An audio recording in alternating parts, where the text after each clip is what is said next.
Naiz irratian, bigarren kafea.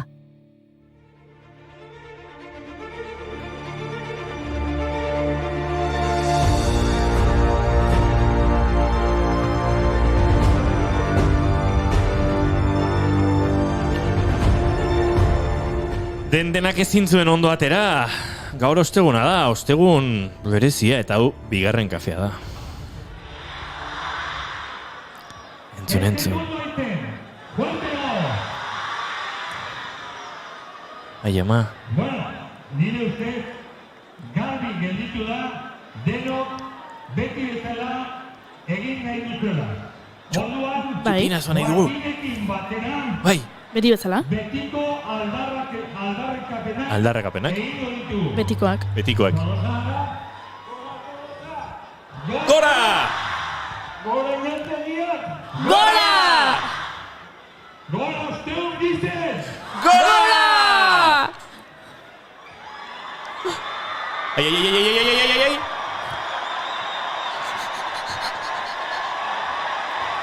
Zer doi, zer pasatzea? Txupinazo.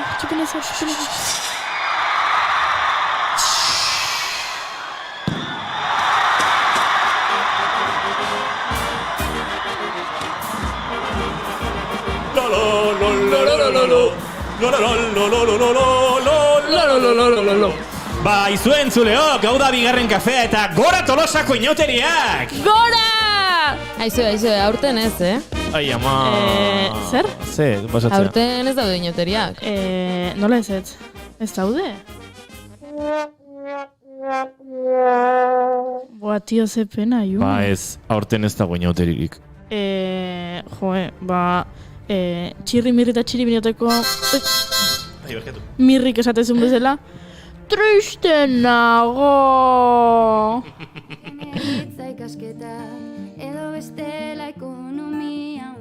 Ba, hauetan. Hau bitzan. Triste dago lurrosoa, ta lur jota itxasoa. Triste dago lurrosoa, ta lur jota itxasoa.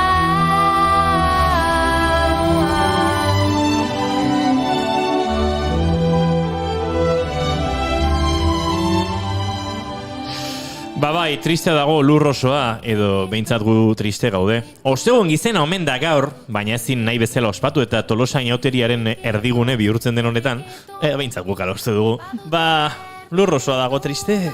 Baina gaur ostegun gizena izateaz gain, beste egun garrantzitsu bat ere bada. Oso. Emakume zientzialarien eguna. 6 urte dira Nazio Batuen erakundeak, otsailaren 11 emakume eta neska zientzialarien nazioarteko eguna izendatu zuela.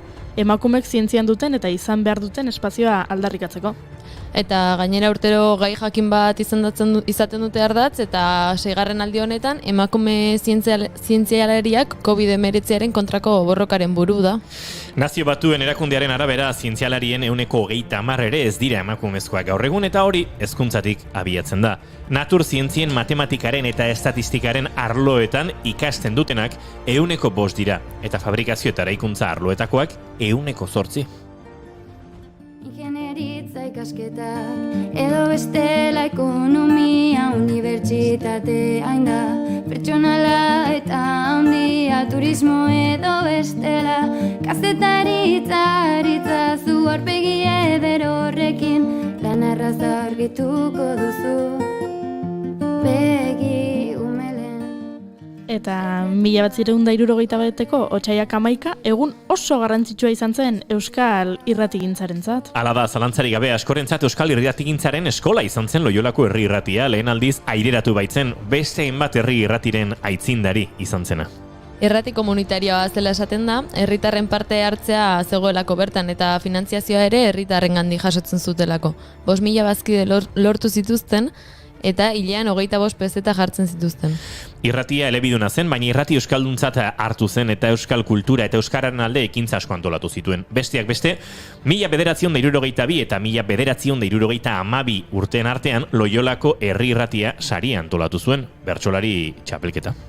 Hala ere, frankismoa sartuta, 1965ko uztailaren 26an Espainiako gobernuak isilarazi zuen eta 66an berri emititzen hasi ziren FM-en. Horrela, 1971an Donostiako eta Loiolako herri irratia zuzendaritza berak gidatuko zuela erabaki zuten. Aipatu behar da, 1976ko martxoaren 27an, 24 orduak euskaraz ekitaldiaren antolatzaileetako bat ere izan zela, Donostiako, Bilboko eta Iruñako herri irratiekin batera. Eta badakizu zein egon zenan kantuan? Xabi Arlete. Eta guk Euskal Irrati gintzan sinisten dugun enean, hemendik naiz irratitik gure aitortza. Bide horretan, kide izan zareten guztioi. Sentimentuzko bertsoek antzaldatzen zutena. Plazetako kantari, bakardadez josia.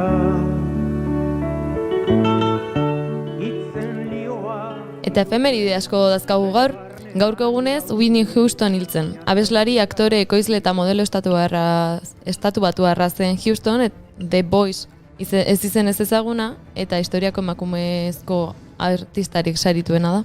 2 Emmy sari, 6 Grammy, 3 Billboard Music Awards, 22 Music Awards, guztira 211 sari lortu zituen. Barkatu 211 ez. Whitney Houstonek 211 sari jaso zituen. Bai, ari nintzen, 5 bider sari hori saiestu nahian, eta gero 211arekin egin dute oztopo.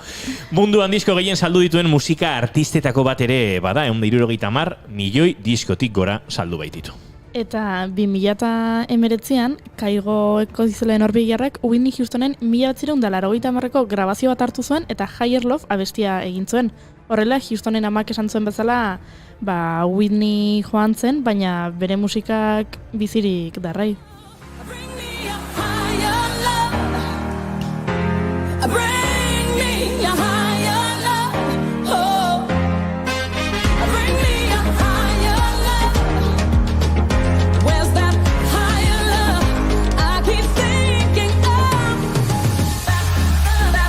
Eta goiori olatu aparrean dugu gaur eguerdiko 12an zera? Tolosan txupinazoaren giroan aritu izan balitzu zela? Bueno, ez hain pozik, Eta gaurko egunez, 2010an Alexander McQueen diseinatzaile eta jostuna zendu zen. Bere jarauspena St. Martins moda eskolako ikaslei eta bere txakurrei utzi zen. Eta Jennifer Aniston gaurko egunez jaio zen Friends telesailean Rachel Greeninen papera antzesteagatik egintzen ezaguna. Eta Natalie Dormer aktorea ere gaurko egunez jaio zen, zineman, telebistan eta antzerkian ibilitakoa da. Baina bueno, guk ezagutzen dugu Game of Thrones telesailean Margaret Tyrell izan zelako. Margari? Hori saltzen guen kalekoa. Margari Hortentsi eta Maria Luisa, oikoa... Oie baiziala erreginak, Zenbat hitz ederrik hasi ditugu nahiek. Hombre!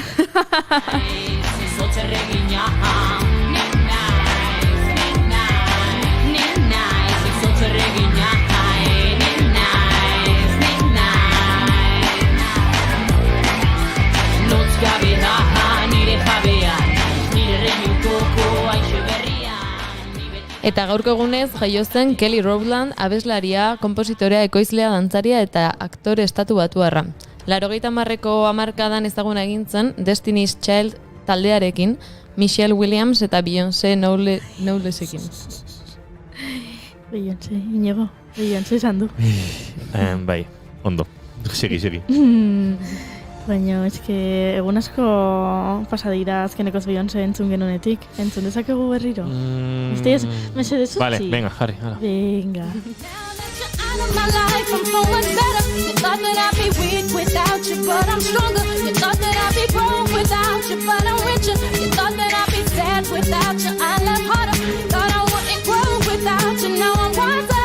Thought that I'd be helpless without you, but Baina, oia, igual nahikoa ez. thought that I'd be stressed without you. Vale, joder, agur Destiny's Child.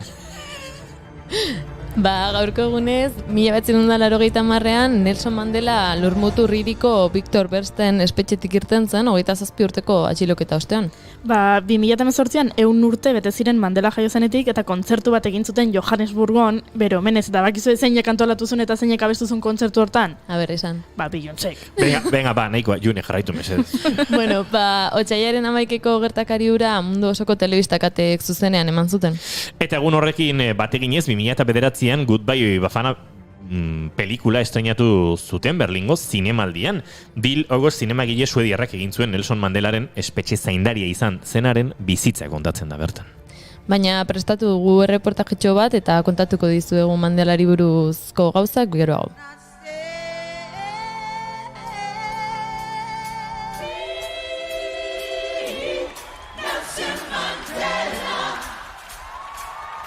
Ui, ez da Beyoncé?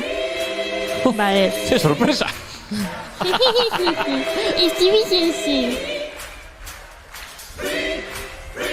Iliti pirrin. Mandela! Eta gaur Igor Estankonak Miren Agurmea beren hitzak ekarriko dizkigu.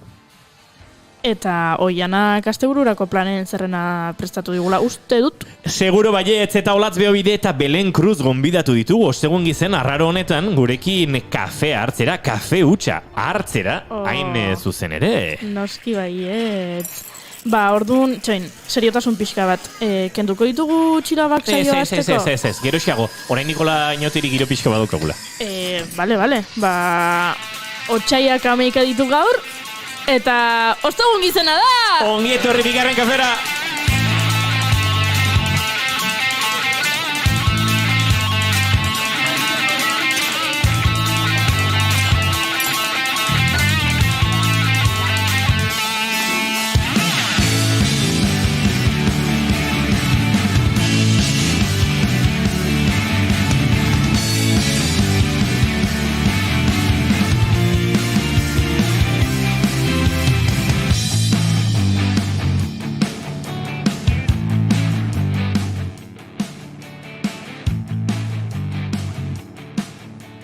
Zuekin, Inigo Asensio Elurbide jauna.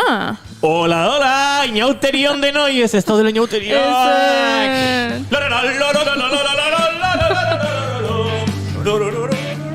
Mikrofona moztuko dizeu, Vale. Beste zerbait mozteztia zen bitartea. Eskatzok kilinik ikusten haitu nintzen. Ai. Eta, en fin. Eta tolosarra ez den Junerro batet Ibarguren ongi etorri. Arratsaldeon. Honek ere egingo zituen bereak tolosan. Hombre. Gutxi. Hoxe diote denek.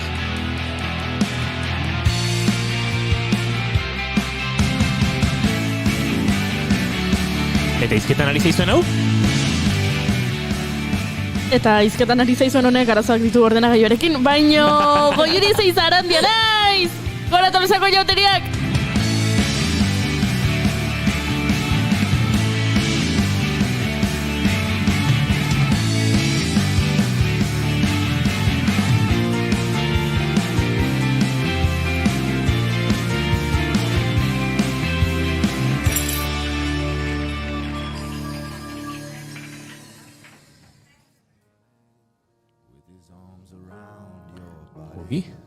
Oi? Ze goixo. Noski? Inauteriak dira, baina goxotasun pixkat ez da gaizki.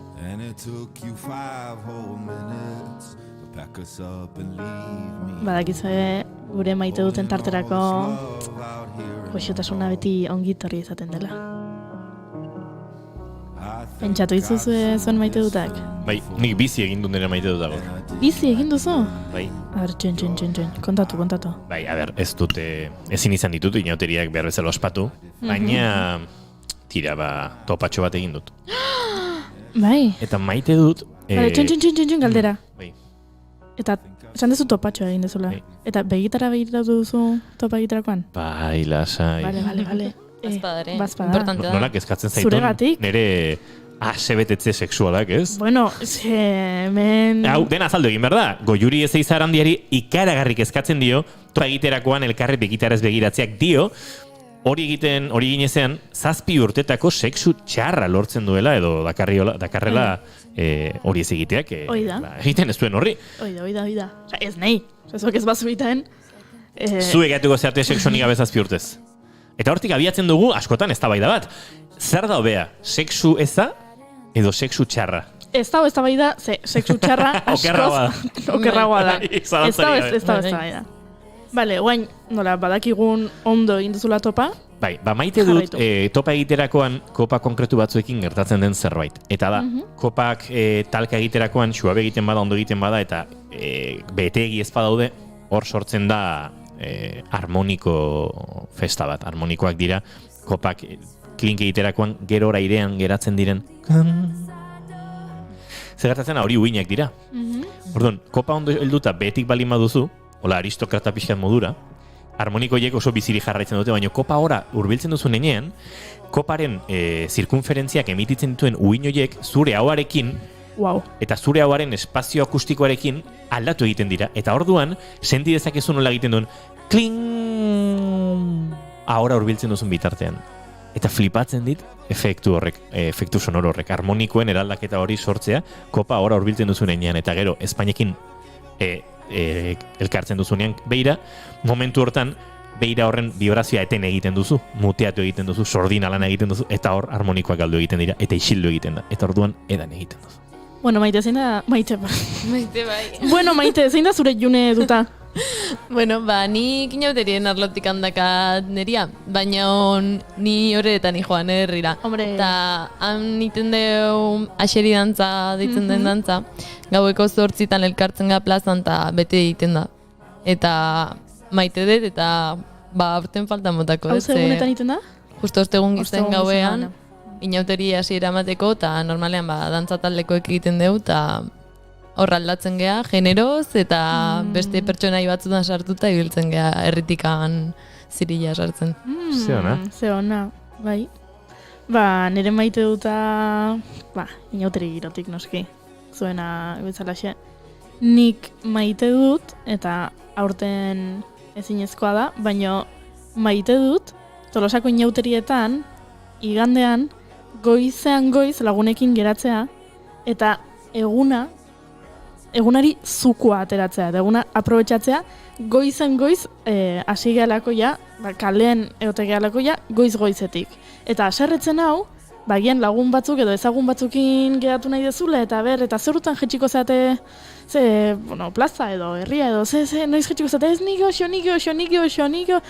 eta horrek, aserretu iten hau, zen nik egon nahi dut kalen, ja, iganden, ja egon nahi dut goizeko, eta egoten naiz, goizeko 8 Oira, Dianarako. Dianarako, eta orduan ja ni Dianarako esnatu naiz, Dianan oso ondo pasatzet, eta Dianan ja nago, esnatu naiz, eta ja hasi nahi dut, venga, ja, mozorroak, jantzi mozorra, denak mundu guztiak kalea, venga.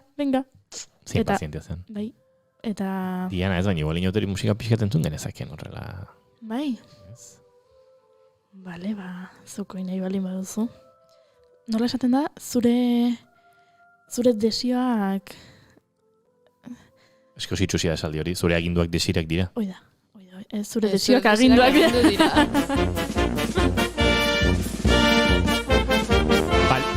Baina alderantziz ere esaten da, enuen hori esan nahi, baina horri indar Zure gehiago aginduak emateko desioak dira? zure aginduak desioak dira. Are gehiago. Hoi zeinek esateo. Oso gazteak zen. Ez duzuen mundu imaginarioaren zer ezagutzen. Beyoncé eta Beyoncé.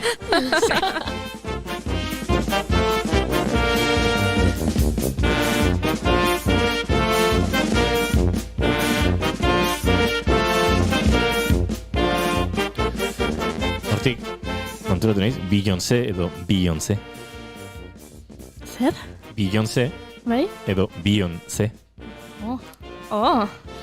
Wow, Iñigo. Joe, nabari da inoteri diala, Torri zea. Baila negra la marimba con ardor, que tu baile me conmueve.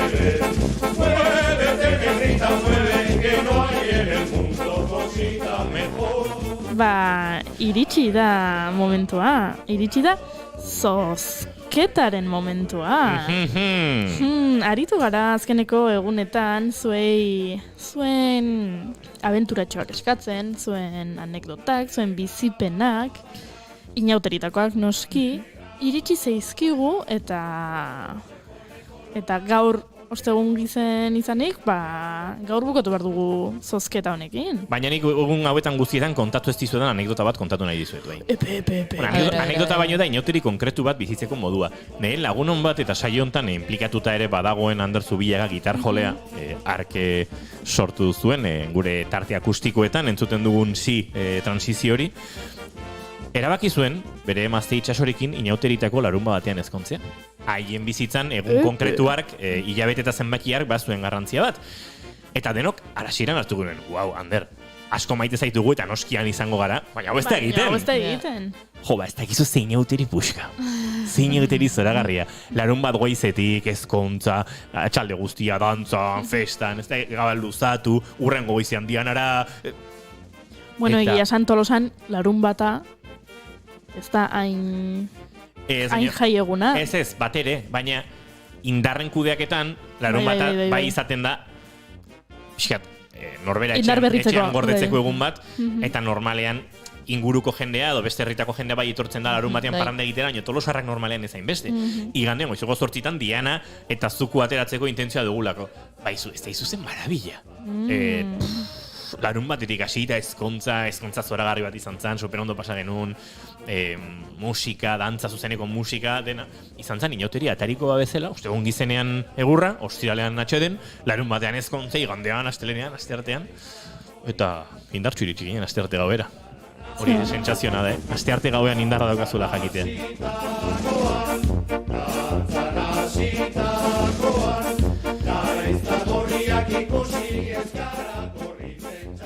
Eta iritsi zaizkigu azkeneko mezutxoak, azkeneko anekdotak. Txara momentu bate bilatu egin behar ditut.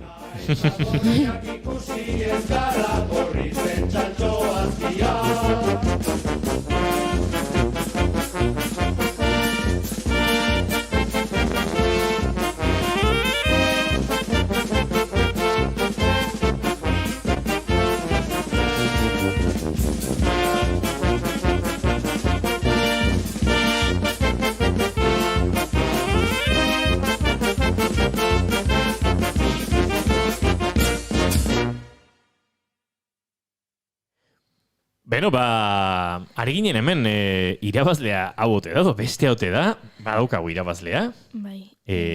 Bidali dituzuen mezu guztien artean, egin genuen lehenengo alako kribatxoa, alako baelana, eta gehien gustatu ditzaizkigunen artean, June Romatetek ez da egiten inoxentegia den esku bat, sartu du, gure papertxoen artean, eta mezutxo batera da.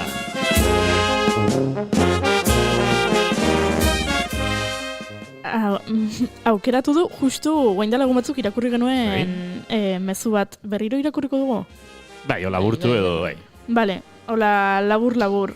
Iritsi zaigun mezua honakoa zen, guaindala urte batzuk, nire lagun batek behatzeko tendoi bat mozu zuen inauteritako parrandan erdian. Fregona moment! Bai, hasieran ez eretzela uste zuten, baina klinikara juntzian, bata baleteko jantziakin, bestea fregonaz jantzita, eta hirugarren lagun hau tendoia hautsita han sufritzen, eta orduan itxaron gelan, oida, bat dantzan, eta bestea fregonerena eginez, bestea eroritako odola garbitzen.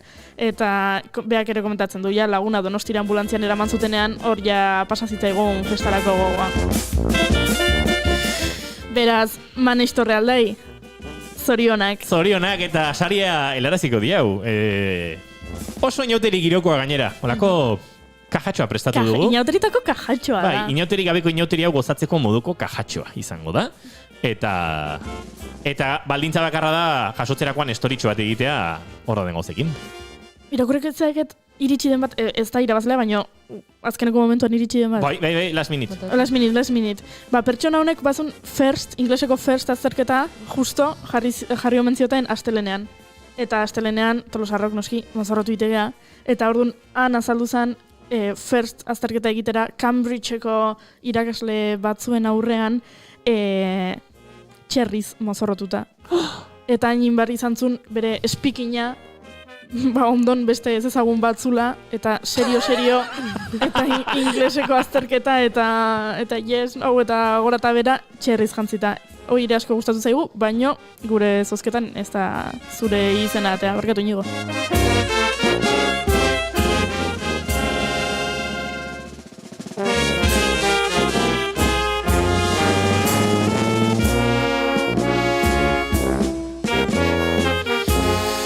Beno, eta aurrera egin beharko dugu, eta gainera Tolosatik, Barrenkaldetik, kostara egin behar dugu bidaia, eta bidai hortan sarituak baditugu, gure zozketan bezalaxe, baina hauek beste modu atera lortu dituzte sariak, noski.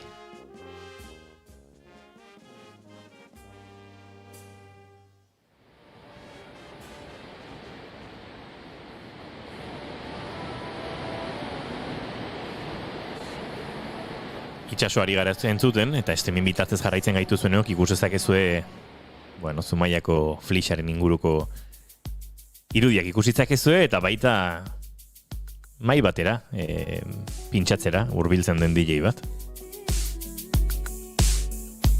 Akaso entzule finak zaituztegunok gogoratuko duzu, bai bideo hau eta bai kontatzen ari garen hau, alegia musika elektronikoa inguru naturalean kokatzeko apostua ikusentzunezkoengatik, apostu ikaragarria egiteko egitasmoa bazela Euskal Herrian, eta gainera bere arduradunetako bat Jokin Telleria gurean izan genuen, zera, zorioneko dira, ze Dance Televisionek musika elektronikoaren sarietan Dance Point proiektu honi saria eman dio, eta ez da edonolakoa, bere arduraduna aipaturiko Jokin Telleria. Telefonoaren bestaldean dugu, Jokin Telleria, arratsaldeon, eta ongitu horri berriro bigarren kafera. Kaixo, arratsaldeon, eskerrik asko. Bueno, aldez aurretik zorionak segituan kokatuko dugu sari honen garrantzia, tokia, nazioartekotasuna, baina lehenik eta behin zorionak pozik egongo zarete, ez da?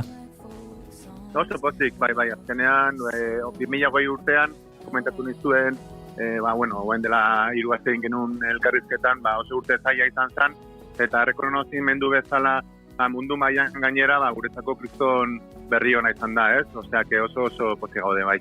Bueno, kokatu behar dugu Dance Point, nazioarteko musika Dance Television, nazioarteko musika elektronikoaren plataforma haundia erraldoia, eta baditu hor bere sariak, aipatu genuen nominazio hori bazenuten bideo musikal honenari edo musika bideo honenari, eta baita ikusentzunezko eduki sortzaile honenari, eta bioieratik bigarrena izan da, izuzen ere saria eman duena, alegia ez da bideo bakarra saritu, baizik eta egitasmo osoa, ez? Egindako apostu hori ikusentzunezkoa eta musika elektronikoa uztartu eta modu hortara uztartzea, ez?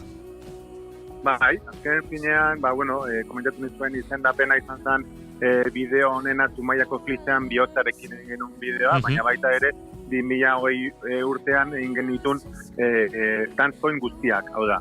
Egin genitun Zerainen, Aiztea komeatietan, Azpeitian, Loiolako zentutegian, Arantzazuzen eta barrez. Orduan, gu hori aurkeztu egin dugu bideo guzti horiek, eta nire ustez, ikusi da amistazun asko zegoela musika aldetik, espazioen aldetik, generoa, eta bar, eta nire ustez, hori kontutan izan da, irabazle suertatu gara. Dena den, niretzako kriston puntuak izan zen ja izendatuak egotea, zeren, egia esan, Nueva Yorkeko, Egipto, Beirut, herrialde asko zeuden nor, eta gu horre egotea ere bai, kriston iruzioa egin zigun. Eta, azkeneko pausua izan da, bozkaren bitartez, jendeak bozka egin du, eta azkenean irabazi dugu, hoxe. 2020 egin dugun Dance Point guztiak, uste behatzi izan zirela guztira, osea, urte zaila, baina azkenean bere emaitzak eman ditu. Aipatu duzu, beste nazioarteko hainbat plataforma eta egitasmo bazirela leian, pentsa, irabazi duzue, Beirutgo Late Nights eta Belgikako GUL lehiakiden aurretik, tartean zeuden Detroit, New York, Egipto, Berlin, Serbiatik, Brasildik, Libanotik, Mexikotik, beraz, akaso musika elektronikoa gehiegi ezagutzen ez dugun ontzako izan daiteke jaialdi edo sari bat hain ezaguna ez dena, baina segituan koka daiteke entzulea jakinik zenbat herrialdetako eta zenmailako proiektuak egon diren sari potoloa dela eta musika elektronikoaren munduan danbateko txikia eman duzuela, ez? Bai, egia esan guretzako aurrera pauso bikaina, gero, askotan kanpotikan errekonozimendu bat ematen dizuetenean, bertakoak ere bai, esaten dezue, esaten dugu denok, ez? Ostra, zer da hau, ez? Guazen ikustea zer dan dance point hori, eta, guretako azkenean, esan bezala, Dance Television urte asko darama, plataforma oso ezaguna da, nazioarte mailan, eta badauka bere, fama oso ona, bideo dancetelevision.net webgunea sartzen bazeate ikusiko dituzue mundu osoko bideo pilo bat daudela, eta egia zan, gu horregotea, gaina irabazle bezala, kristona bai, oso pozik. Zalantzari gabe berri ona da oso, eta noski gurean ere errekonozimendu hori uspotuko du. Ez dago zalantzarik. Jokin, aipatu zen igun duela aste batzuk, zuekin aritu ginenean, 2021 batera begirare, badituzuela ideiak, proiektuak, pentsatzen dut orain, ideia guzti horiek bultzatzeko, energia gehigarri bat ere baduzuela, ez? Sari hauek neurri batean, alako baieztapena ere ematen diotela norberari pentsatzeko, egiten ari garen honek, badu tokia, badu zentzua, eta borrokan jarraitu behar da, ez? Bai, guztiz. Guretzako azkenean, badauka marketing puntu hori ere, bai, ez? Azkenean horrelako sari bat eukitzeak, laguntzen dizu zabaltzeko, markakin hitz egiteko, instituzioekin hitz egiteko, eta gurrin motivazioa, bai, noski. Motivazioa ematen dugu, animoa ematen dugu, eta esan bezala, oso gogo askorekin. Komentatu nizuen ere bai jaialdia daukagula, gero akademia, dance home, etxeetan eta espazio pribatuetan gozak egiteko gogoakin. Osea, bai, raskagu proiektu pilo bat, eta guztiekin aurrera.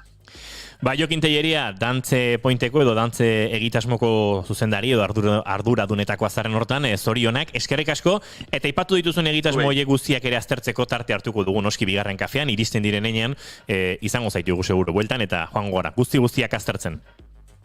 Nahi da zuenean. Mila esker, Jokin. Zuei, grazie. Agur.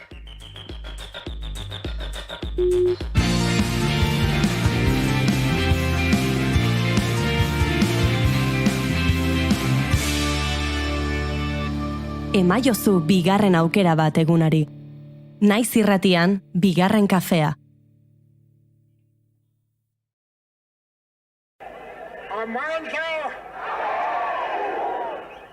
Amanza in Africa, I greet you all in the name of peace, democracy and freedom for all. Agur bero bat guztioi. Lagun, kamarada eta lankide Hego Afrikarrak. Bakearen, demokraziaren eta guztiontzako askatasunaren izenean Nelson Mandelari erantzuten eta jarraitu zuen. Hemen nago, ez profeta gisa, baizik eta zuen zerbitzari apal gisa. Zuen sakrifizio nekaezin eta heroikoei esker, ni hemen nago gaur. Beraz, nire bizitzako gainerako urteak zuen esku jartzen ditut.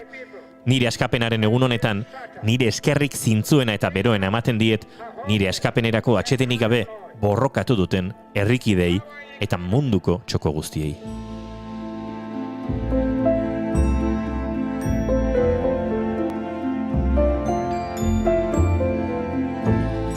Horiek izan ziren 1980ko otsailaren 11ean Nelson Mandelak Cape Townen egindako agerraldiko hitz batzuk. Ordu batzuk lehenago kartzelatik atera zen 27 urte bertan igaro ondoren. Gaur ekarri dugu hain zuzen ere 31 urte bete direlako egun hartatik. Eta hori aitzakitzat hartuta Nelson Mandelaren bizitzan murgilduko gara.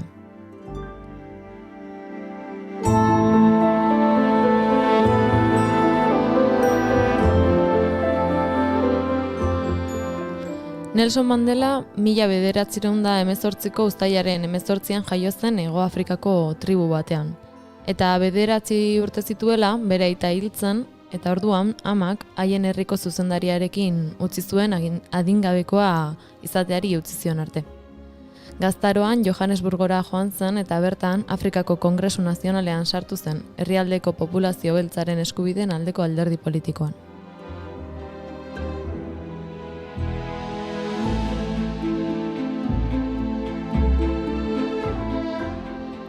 Mandelak 30 urte zituela, Hego Afrikara nazionalista radikal batzuk iritsi ziren. Haiekin arraza bereizteko erregimen bat ekarri zuten, apartheid erregimena. Eta hala gizon zurien nagusitu zen.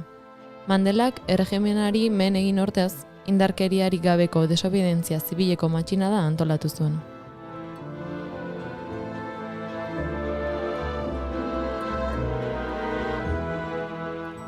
Hamar urteko etengabeko borrokaren ondoren, buruzagi nagusiek Afrikako Kongresu Nazionalen erresistentzia amaitu nahi izan zuten, eta beraz, haien partidoa ilegalizatu zuten. Horrela, Mandela eta gainerako ekintzaileak klandestinitatetik borroka armatua antolatzera eraman zituzten. 1962ko abuztuaren 5ean, Nelson Mandela atxilotu zuten gobernuaren aurkako konspirazioagatik besteak beste, eta 27 urte igaro zituen kartzelan.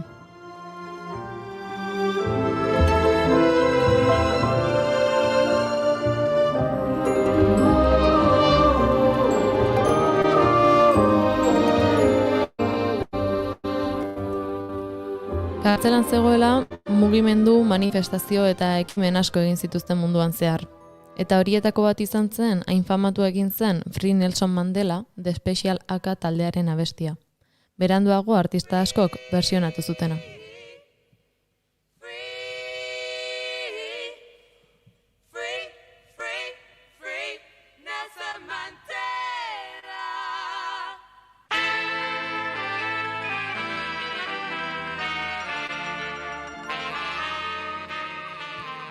Horrela iritsi gara gaurko egunera duela 31 urte.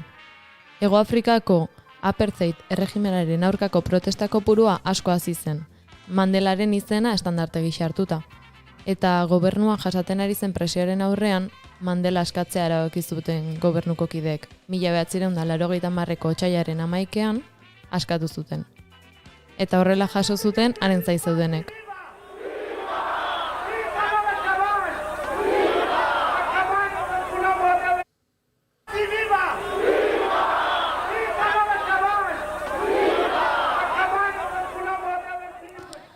Askatuta 3 hilabetetara Afrikako Kongresu Nazionalaren buru izateko hautatu zuten, eta bere botere postutik demokraziaren alde borrokatu zen. Mandelak 250 sari baina gehiago jaso zituen, eta horien artean, 1983ko bakearen Nobel saria. Urte bat beranduago, Hego Afrikako historiako lehen hauteskunde demokratikoak egin zituen garaile gisa, eta hala, Hego Afrikako lehen presidente beltza izan zen.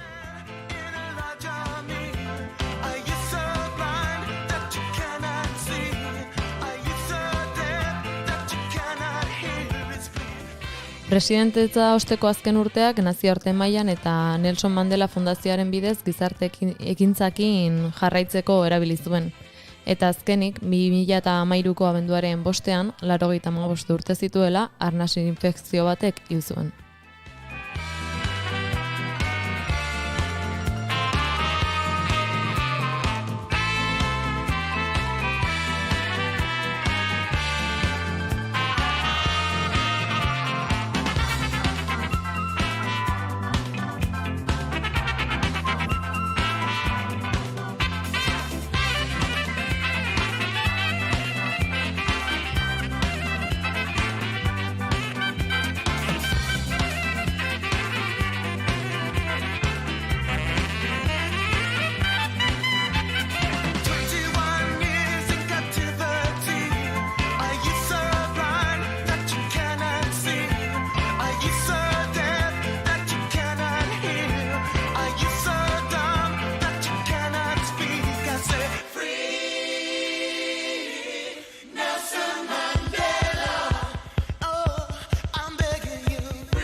Bigarrenak ez direlako beti okerragoak.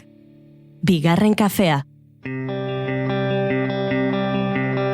Barre algarak kilokan hortu eta salduko balira, Jeff Bezosekin lehian arituko lirake Forbes zerrendako lehen postuan sartzeko. Zorionez edo zoritxarrez, algarak oraingoz ez dute burtsan kotizatzen, eta herri antzoki dabiltza, 7 probintzietan barrena, eta 7 probintziez barrez. Kultur tartean gaur, Estok Ero Antzeslanaz, Mikel Martinez eta Patxo Telleriarekin. Barrea terapeutikoa da, ez, edozein kasutan. Batzutan horretan ja serio jartzen bagara, batzutan barrea izan daiteke baita ere opioa, herriarentzako opio bihurtu daiteke, ez, ala diote, eta horren zentzorretan arrisku hori daukagu, arrisku horrekin jokatu behar dugu honetara dedikatzen garen, gure barrea ez dadila opio bihurtu, baizik eta eragingarri eta pizgarri, ez. Abia puntu bezala, hasieratik, eromenaren mundu horretaz hitz egin edo, kulturaren eta artearen eromenaz eta hitz egin nuen, eta oso argi neukan hasieratik erabili nahi nuela Kixot eta Sancho Panzaren arketipuak eta geurera ekarri, ez. Hain zuzen ere horregatik da road movie bat, novela, jatorrizko novelak horrela ere planteatzen delako, road movie bat da, road movie peto-petoa, ez. Batzutan ez da beratu dut Patxorekin eta gaude ador. Nik uste dut biok nahiko Kixote garela edo izan garela gure ibilbide guztian. Imaginatuko duzuenez, beste arlo batzuetan bezala edo, Euskal Antzerkian aritzea, nahiko Kixote izan behar dut horretarako. Hasteko aspaldian hasi ginenean maskarada, Bilbaon eta Euskaraz antzerkia eta Euskara soilean edo inork egiten ez zuenean, gu hor Bilbokoak eta Euskaldun berriak edo guke hor egiten genuen, beti izan da gehiago edo gutxiago nahiko Kixotezkoak egon gara, eta nik uste dut ni Patxo baino Kixotezkoagoa naizela, baina horretan ez gaude, ez galdetu Patxo. Beti jakina, estrenatu baino lehenago egiten dugu fase bat hurbileko jendearekin, eta horrela, baina ja gauzak nahiko erabakita daude, gero dira gauza txikiak aldatzea, eta horrela, importantena ze gai hartu, naiz eta beti formato berdina izan, beti dago leitmotiv edo gai ezberdina, nahiko ezberdina, espektakulu batetik bestera. Nik esango nuke, umorea zerbait balin bada, ikonoklasta da eta eroa da, ez, umore bat, hau da, esate baterako, umore ranzio horrekin gogoratzen bagara, euskal umorea izango zen garai batean, Txomin del Regatoren umorea, ez, euskal umorea, ez. Zan nahi dute, etiketa horiek, guztiz, hori bai dela errazkeria, eta nik dut umorea, hain zuzen ere, umoria zerbait bada, heterogenioa da, eta nik uste dute euskaldun bakoitzak, euskal autore bakoitzak umorea egiten badu euskaraz, umore desberdin bat egingo du, eta hala bada hobe.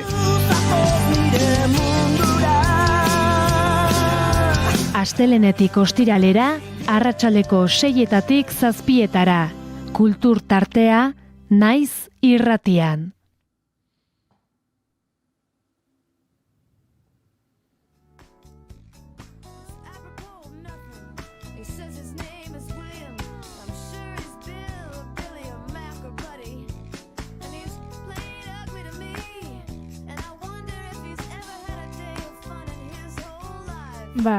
Gaurko egunez, Kenneth herrian, Missourin, 1962an, entzuten ari garen abeslari hau jaio zen, Sheryl Crow.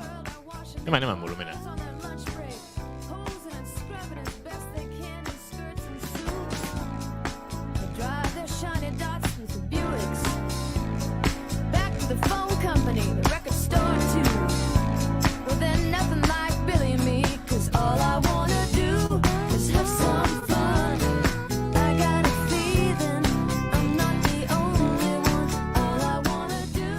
Agian izena soilik esan da, jendeak ez du ezagutzen, ezalako hain mainstreama, baino artista bai, eta kaso bere popularidadea do bere entzutea beste garai batean gehiago izan delako, ez?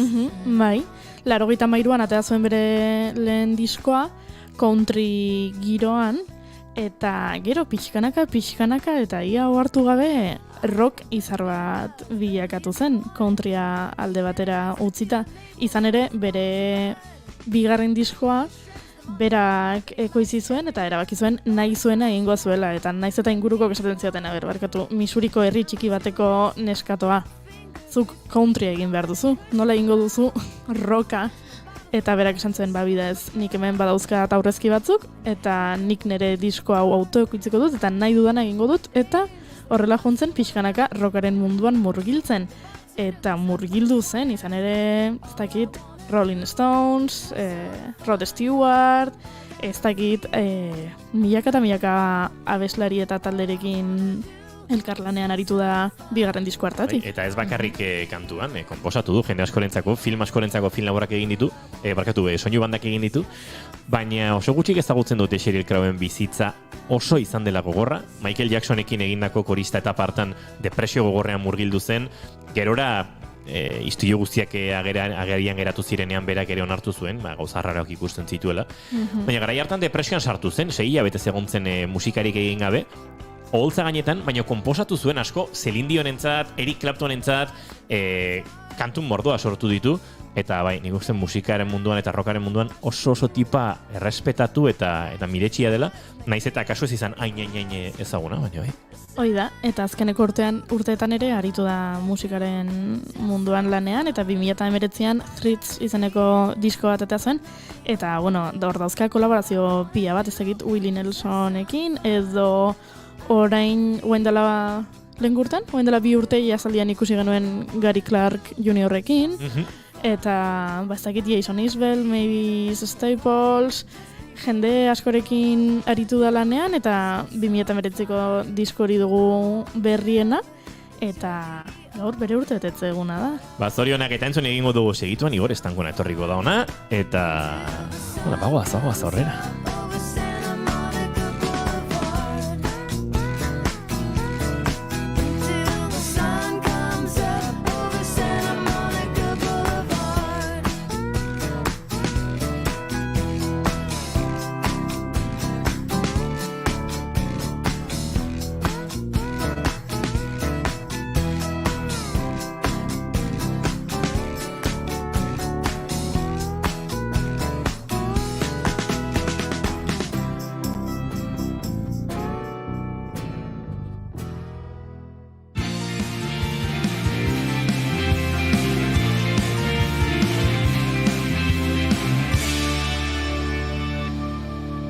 Keep Calm and bigarren kafea.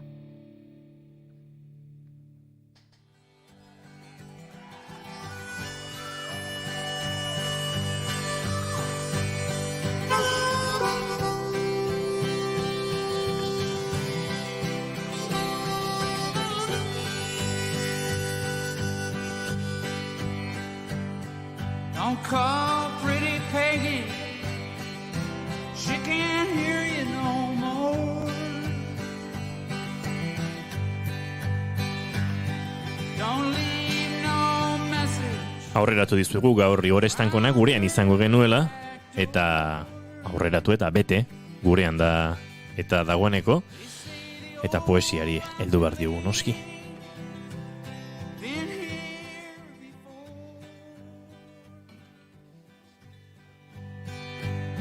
She don't keep time, she don't count scores.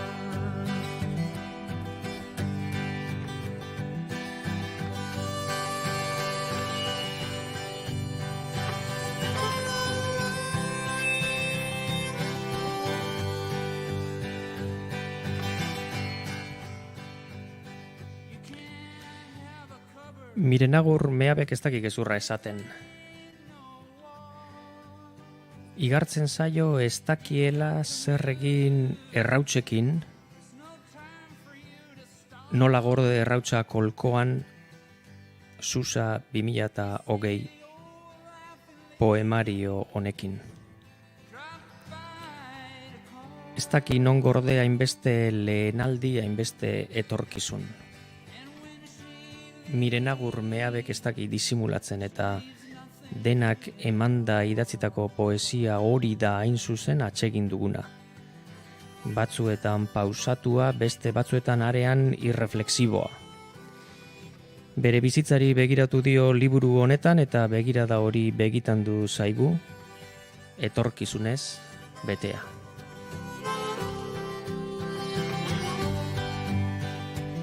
Amak esaten zuen gaztetan Morino Jararen antza zeukala. Pixka bat bai. Ama azal finekoa zen, zimur gutxikoa, tendako gerizpeari esker. Etzen arroa, baina arra zegoen bere azalaz. Esaten zuen alaber aitaren aldeko aititak gerikuperren traza zeukala. Altua eta gorpuzkera honekoa zelako.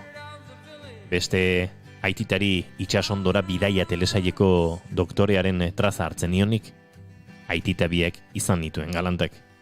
Amaren kolorerik gustukoenak urdin iluna eta beixa ziren. Lehenak ondo ematen zion, bigarrenak ez, lartzuria zelako.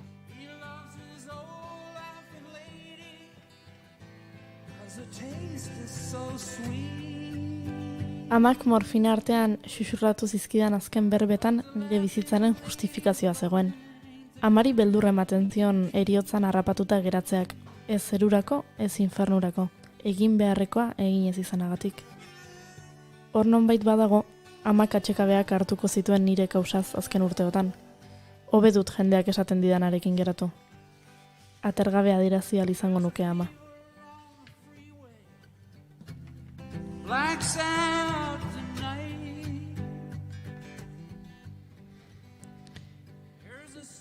Mirenagur meabek nola gorde errautsa kolkoan hau, hasi du hasten diren bezala memoriaren koadernoak. Album bat da lehen atala. Bertan ezarri dituelarik introspekzioaren oinarriak. Eta liburua apurka zabaldu egiten da. Ahots gehiago biltzen dira bertara. Denak ere Mirenagur meabe desberdinenak. Alaba, idazlea, sumendia, leuntasuna, violentzia. Bizitak dauzka ametsetan. Baina zirimiria begitan du zait, petalo zuriak. Galdetu dizut, zeu zara ez da?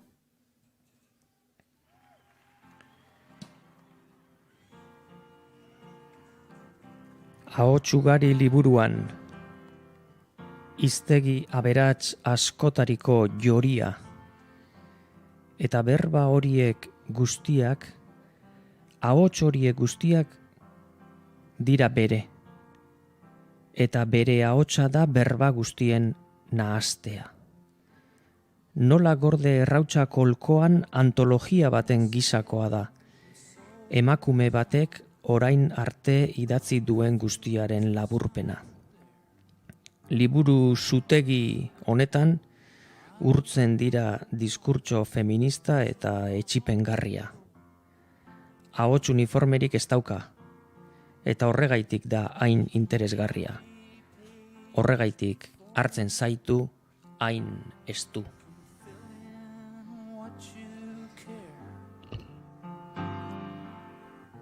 Oreka lehian dago zure izate aldakorrarekin. Orekak musa intsumisoak fikzionatzen ditu. Orekak erronka jotzen die geure buruaz ditugun juzgei. Oreka ez da buru askia, kaosean ordena jartzeko. Orekak narrazio osoa laburbiltzen duen une perfektu hori iradokitzen du. Oreka ideal faltsua da.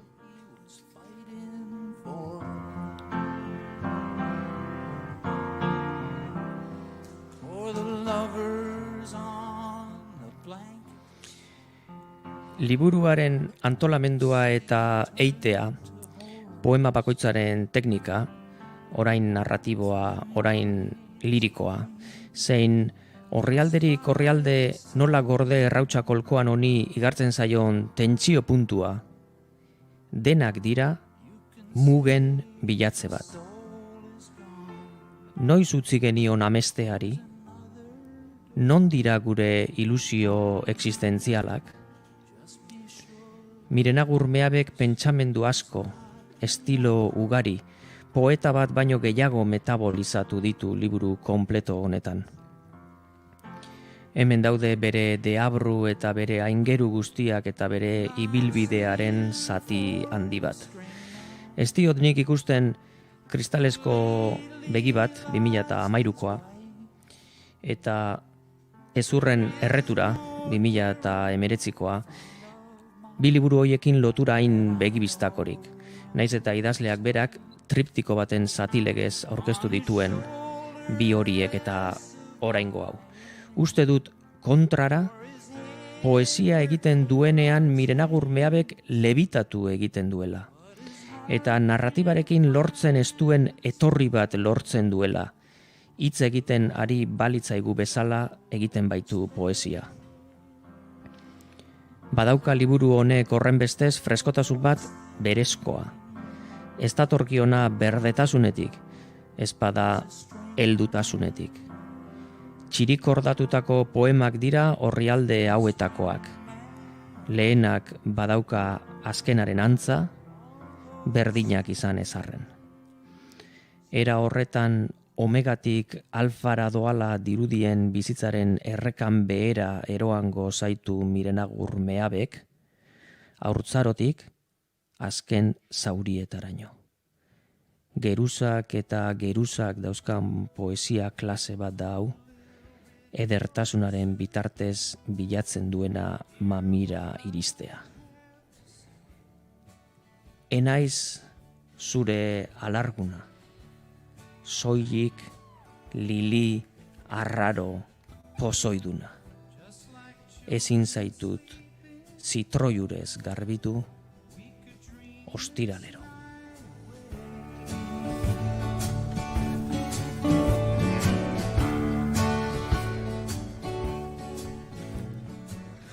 Oi, purdia. Dagoeneko hain berea den mistizismoan iritsi eta badoa. Igor Estankona eta gustoko dugu gainera. Gure ameintzat hartu duen jokaera hori. Eskerrik asko, Igor. Horren arte. Seguri, ondo segi.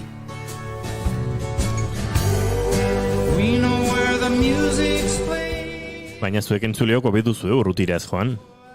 Ez joatea, ze segituan Oiana Maritorrenaren eskutik, badugu arte eszenikoen inguruan zer aztertua, zer proposatua, eta baita aste honetan protagonista izango diren bi arte eszenikoen aktore, langile eta bizitza osoa hortxe jardunean daramaten bi emakume gurean izateko prest gara. Beraz, zaudete hor, segituan gara zuekin.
Bigarrenak ez direlako beti okerragoak. Bigarren kafea.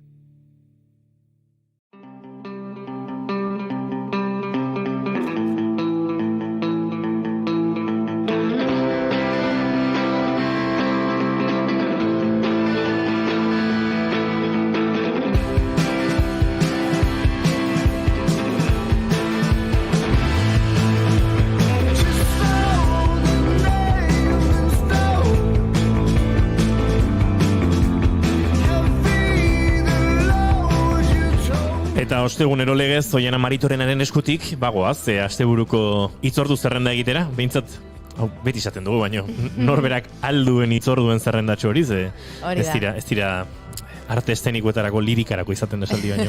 Arte estenikoetarako ere garaionenak, baino beltzen diogu horri. Eta badugu, zer ikusi eta zer gozatua, Oiana? Bai, eta gainera asteburu honetan estreinaldi desiente egongo dira, eta estreinaldi hoietako batekin hasiko gara. Bai, bihar ostirala, Ameriketako bidaia estreinatuko dute, ondala 2 aste edo komentatu genuen gaztelerazko bertsioa egingo zutela, baina euskerazkoa bihar izango da, Arrigorriagan, arratsaldeko 7:30. Zuzendaritzan Mireia Gabilondo egonda, eta aktore Nerea Mazo eta Miren Arrieta. Eta uste dut Miren Arrieta telefonaren bestaldean dugula, eta bueno, pixkat berarekin hitz egingo dugu. Ui ba, arratsaldeon, Miren Arrieta. Kaixo, arratsaldeon. Ongi etorri. Zer modu zaude, biharko dena prest? Bai, dana prest, bai. Konta iguzu? Gogotxu, bai, bueno, estrenatu genuen gazteleraz esan dezun bezala, eta gauza, bueno, berez, gola, gaztelerazko bertsoa eta euskerazkoa, baina gero antzeslana 3 hizkuntzetan egiten dugu, oza, bai, diferentzia esan dut agundala, euskerazko bertsioan, 2 pertsonaien artean hitz egiten dugunan euskeraz egiten dugula, baina gero euskerazko bertsioan gazteleraz eta ingelesez ere egiten dugu, orduan, bueno, hori, osea, berez dela pixat 3 hizkuntzetan antzeslana. Gidoiarekin, testuarekin buruan saltxa erra izango duzu. Bai, zela haude, karo, euskerazko bertsioan daude zati batzuk euskeraz egin behar ditugunak, baina gero beste guztia berdina da, bai gazteleraz eta ingelesez, ez? Eta arduin batzutan kostatu zaigu, zara, bale, orain txipa koratu 3 zati hauetan euskeraz egin behar degula, gero, zara, pixkat lioso, baina, bueno, nahiko ensaiatu dugu orduan moldatzen gara, bai. Eta kokatu iguzu pixkat, 2 nerabe gaztezarete, estatu batuetara zoaztenak, euskaldunak, zer gehiago, kontatu pixkat? Bai, hori, zuk esan zimezela, bigazte horrega guaztenak, eta, bueno, elkar kointzitzen dugu Dallaseko aireportuan, ja behin estatu batuetan gaudela, eta, era oso ezberdinak nerearen pertsonaia, izena, Jone du izena, eta berago super ilusionatua esperientzia bizitzeko, kriston gogoekin, eta gero beste alde batetikan Maria, nere pertsonaia, junda pixkat bere gurasoek behartuta, eta gainbesteko, buru gogorragoa nahi zinez, eta nago pixkatu, ez dakiztertako karen autentokionetara, bla, bla, bueno. Eta gauza, hain kointzitzen dugu, eta gaizki ulertu bategatikan, portuko agente batek pentsatzen du Jone, nire pertsonaia dela paperi gabeko inmigrante bat. Eta orduan atxilotu egiten dute, eta zaiatzen dira deportatzen. Orduan, pixka kontatzen dugu, hori ez, alde batetikan Jonek biziko duen anbitxu gaizto hori, eta gero bezalde batetikan Maria nola zaiatuko den bera hortik ateratzen, eta nola 2 pertsonaiek, daukaten aurre iritzi hori Amerikaren inguruan aldatu egiten da, ez, esperientzia honegatikan. Jonek alde batetikan ikusten du estatu batuak ez direla hain maravillosoak, eta jentuz asko dagoela, eta gero Mariak beste alde batetikan kontrakoa, ez, ikusten du laguntzeko prest dagoen jende asko ere badagoela, eta jende zoragarria ere biziala estatu batuetan, eta, pixkat horren inguruan. Oso interesgarria ematen du, ez da? Eta, Miren, izan duzu, orain arte Mireiarekin lan egin duzu aktore bezala, eta orain zure zuzendari izan da. Nolakoa izan da harreman hori, ezberdina edo? Bai, Mireiarekin eta zurekin baita, Oiana. Gure izarra. Bai, azken baten, nola egin dugun, edutzi mezua zeinalari ondoren jiran, pasatu denbora asko batera, egan Mireiare lehenagotikan ezagutzen nula, orduan, da, lehenengo aldia berak zuzentzen hauena, baina nola asko ezagutzen geran eta oso erresa izan da berarekin lan egitea. Eta azken baten netxean bezala, zen nerea ere oso laguna ez, guazenen kointziditu genunetikan laguna bera, eta orduan, eta gero esatea, zuzendari laguntzaile gondala Bito Regado, orduan gongera, lau emakumean landalan, eta izan da oso esperientzia polita entzaio prozesua, eta estreno eta lehenengo bibolo hauek ere oso gustora zipitan dugu, orduan, hori primeran. Eta emanaldi asko dituzu, ez da ikusi dut bira eta desiente? Bai, nik uste orain azkaula 15 bat bolo, osea, oso pozera daude, bai. Martxoan de ferian ere izango zarete, beraz horrek ere beti irikitzen du, ez? Aukera gehiago ere izateko. Bai, a ber, bai. Esan do. Hori, martxoan makagu, antzokitarrean, Donosti eta Maseian, eta Arriagako ezakin, eta zugaztu dut, martxoako gehiak Bilbon, Arriagan. Ez dakit hogeian ez ote den Donostian de feriatik kanpo edo alderantziz, ez dakit? Agenda biratu bat. Argituko dugu datozen asteetan, bai. Hori da. Bai. Ba ezer gehiago, ez? Miren, kakapila biharko ikuskizunerako. Eskerrik asko. Eta espero dugu aukera izatea zuzenean ikusten. Eta akaso hemen ere zurekin tartetxo bat izateko, egunen batean. Bai, gonbidatu erko dugu. Bueno, ni oso potzik. Kafe hona ateratzen dugu bigarren kafean. Miren, ez da egit kafe zara zaren, baina. Bueno, jazta. Bai, oso kafe zara. Naiz jazta irabazian egin marko dugu itzordu hori orduan. Egingo dugu. Vale, perfecto, ba. Mila esker, miren. Bai, zuei mitxu bat, agur. Agur.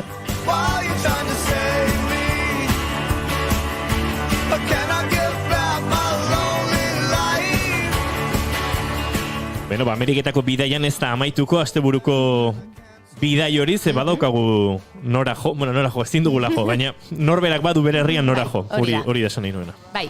Sareak dantza ikuskizuna eskeniko da Gernikan, ostiralean, bihar bertan, arratsaldeko 7:00.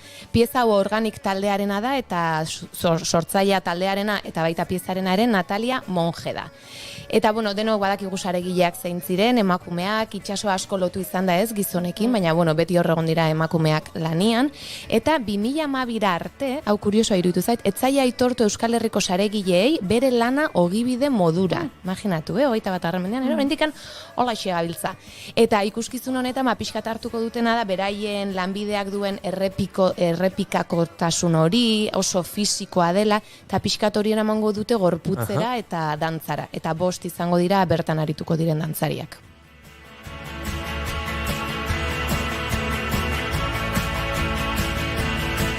Ameriketarako bidaietik abiatu, hainbat portuetatik itsaso urrunera, eta berriz ere, ez dakit, atzerri iruntz edo... Bai, estreinaldia da gainera, bihar estreinatuko da oinatin, arratsaldeko 7:00 atzerrian Lurra Garratz.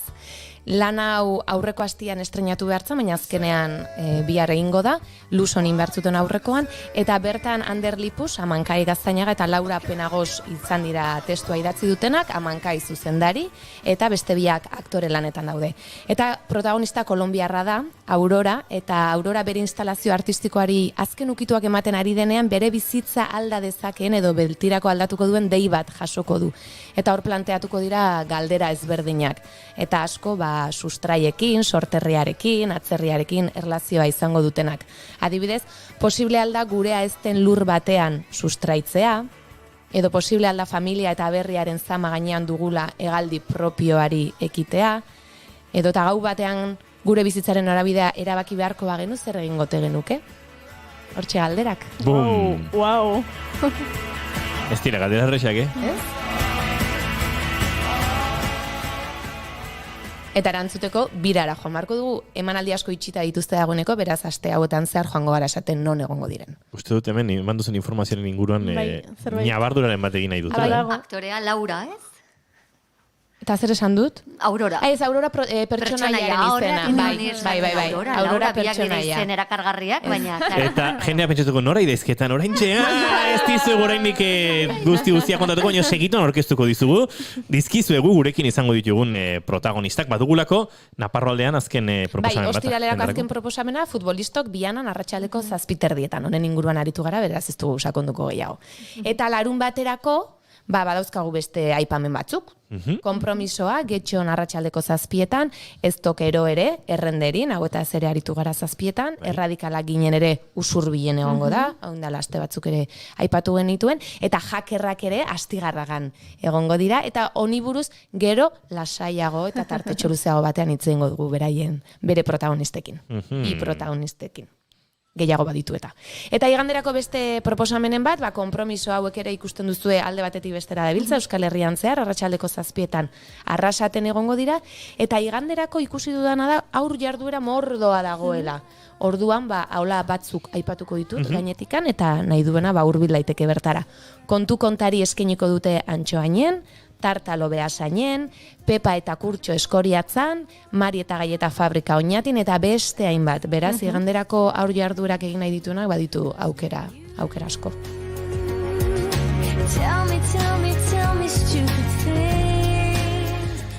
Eta horren bai, gure gaurko protagonistak aurkeztuko dizkigu, Oiana Maritorena gendek.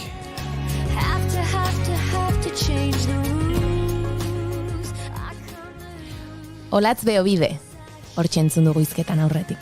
Donostiako Alde Zaharrean jaiotako aktorea. Antzoki zaharra beti izan du inguruan. Lizeoan zegoenetik antzerkirako taupada sentitu zuen, eta 18 urte beteta, urte horretan sortutako Donostiako antzerti eskolan probak egin eta bertan burutu zituen bere ikasketak. Ondoren, Gipuzkoako Foru Aldundiaren beka bati esker, Londresen aritu zen ahots eta interpretazioa ikasten.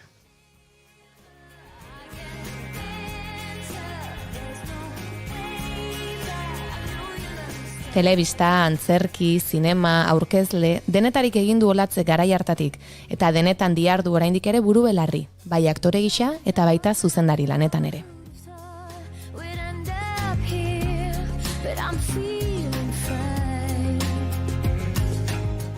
Telebistan, Flamingo Berria, Banan-banan aur programa, Babel, Martin, Jaunda Jabe, Aitaren Etxea, eta programa askotan ikusi ahal izan dugu aktore lanetan, baina aktore zuzendari aritu ondoren, telesai ezberdinen zuzendari ere izan da. Eskamak kentzen edota Goenkalen 7 denboraldiz aritu zen lan horretan.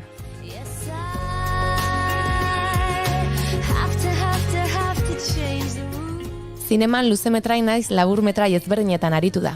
Ilargi guztiak pelikulan, Todos estamos invitados, Maritxu laburmetraian eta beste hainbatetan.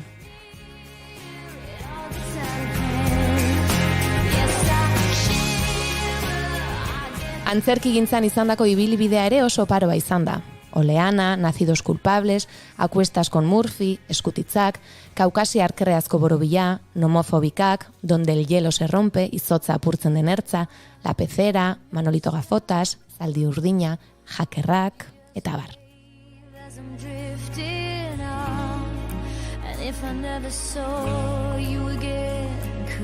Lan guzti hauez gain, 2006an sortutako Sarean kateatuak, Nomofobikak antzezlana sortu zuen, eta baita bertatik ateratako webseria ere. Mundu honetan ere ikusten dugun bezala barneratu da Olatz. Aipatzekoa delarik 2018an sortutako Gutuberrak seria.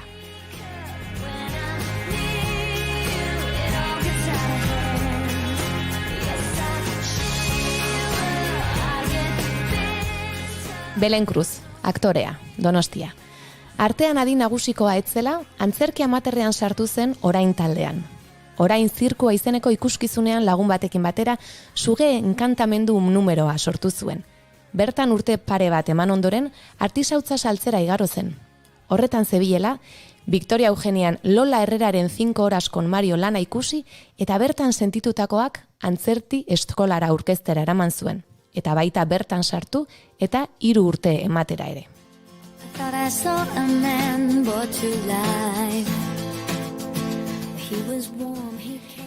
Bertako azken mailan zenbait ikaskiderekin batera Ika konpainia sortu zuen, eta lan ezberdinak egin zituzten, kritika onak jasotakoak. Ohea egin gabe, alpargatak euria ari duenean, eta bar. Bertan 10 urte igaro ostean, demoralditxo batez antzerki alde batera utzi eta Lazkaoko barnetegian ibili zen euskara ikasten. Bertati bueltatu eta konpainia ezberdinekin lan egiten jarraitu du. Urteatroa, A2, Theatre du Rivage, H-Teatroa eta bar.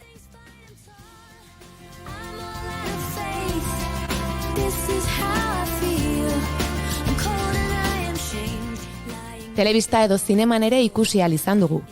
Zelda 211, Patria, Alguien tiene que morir, Goenkale, Alardea. Horrez gain, Taen 25 urte baino gehiago daramatza irakasle, eta lan hori ez gain, 17 urte eman ditu Euskal Aktore Batasunean lanean.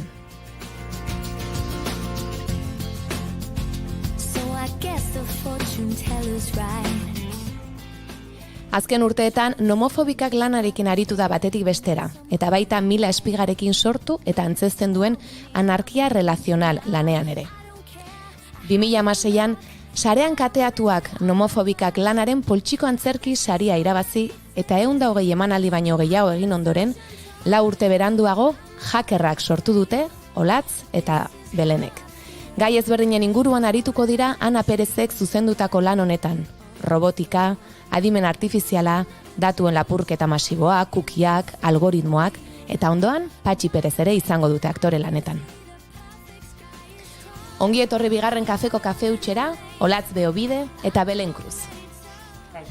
Kaixo, Arratsaldeon. Arratsaldeon, hurbildu beldurrik gabe mikrofonora biok. Ze lehenengo galdera oso da garrantzitsua. Hori da nik egiten dudan ia bakarrenetakoa, baina bigarren kafe izana duen saio hontan eta kafe hutsa izana duen tarte hontan guk ala beharrez galdetu behar dizugu, kafezaleak zareten, ala ez askatasunez erantzuna saie. Ni bai, oso kafezalea naiz, baina azken aldi hontan bakarra hartzen dut goizekoa. Bueno, bigarrena gurekin hartzen duzu, baina modu irudikatuan edo. Eta nik beti maite izan dut kafea, tea ere bai, eta infusio guztiak ere bai, eta horri biltzen naiz, kafea somatzen dut, ez dakit, beste batzuek lau hartu berrituzte, ni batekin ja jartzen naiz, baina ikaragarri gustatzen zait, bai. Ondo? Bai, kafezaleak. Egia da, erantzun oro onartzen dugula, baina gustoko dugu kafezaleak zaretzen. Batez ere zuk. Batez ere nik inguruan ez daukadalako ostegunetan behintzat babesa handi egin.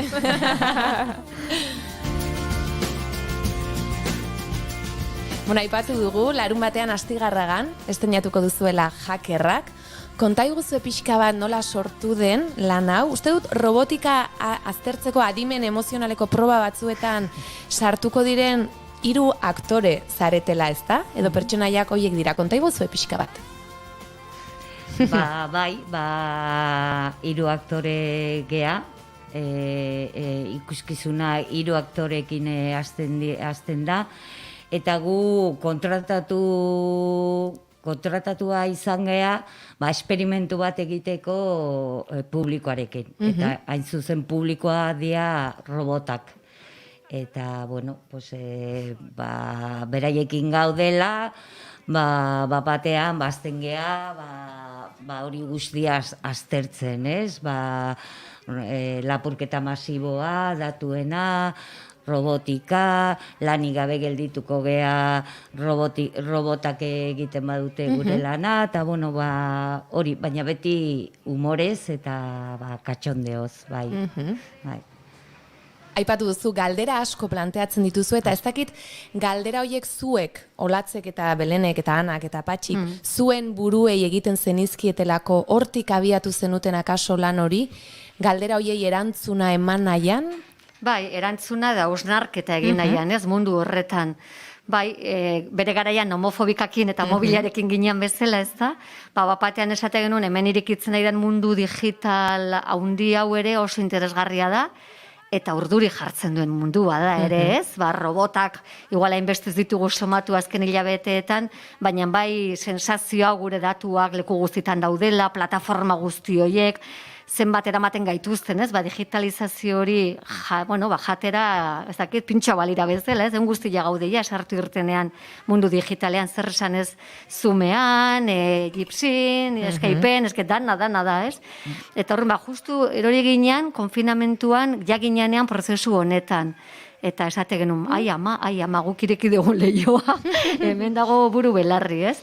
Baina eraberean guk ez zaigu gustatzen erantzunak ematea, ez dugu uste gure lana da, guk esan dezakegu gure iritzia, baina horrek oso politea egin dugu, guk idatzi dugu, gu sortu dugu, lauron artean sartu irtenak egin ditugu ikerketan, asko irakurtzen, asko ikusten, momentu batean aditu egia ginen eta dana, beste irakurri material gehiegi geneukan. Bai, genuen ja informazio bat, ja ematen nula konferentzi bat eman behar genula, antzeslan bat baino gehiago.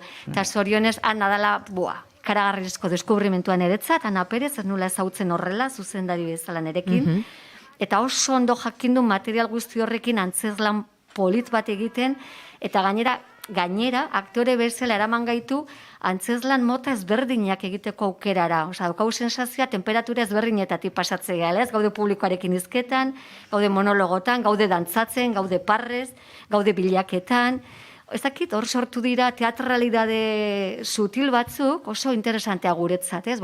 Homofobika egin genuen guiruon artean, guk egin genuen improvisatu, grabatu, erabaki, bai lagundu ziguten kanpo begirada pixkatxo bat agurtzan intxaurragak, edo anartzuazuak, baina gure sorkuntza zan, eta hemen ja beste dimensio batean sartu gera, ez, aktore bezala.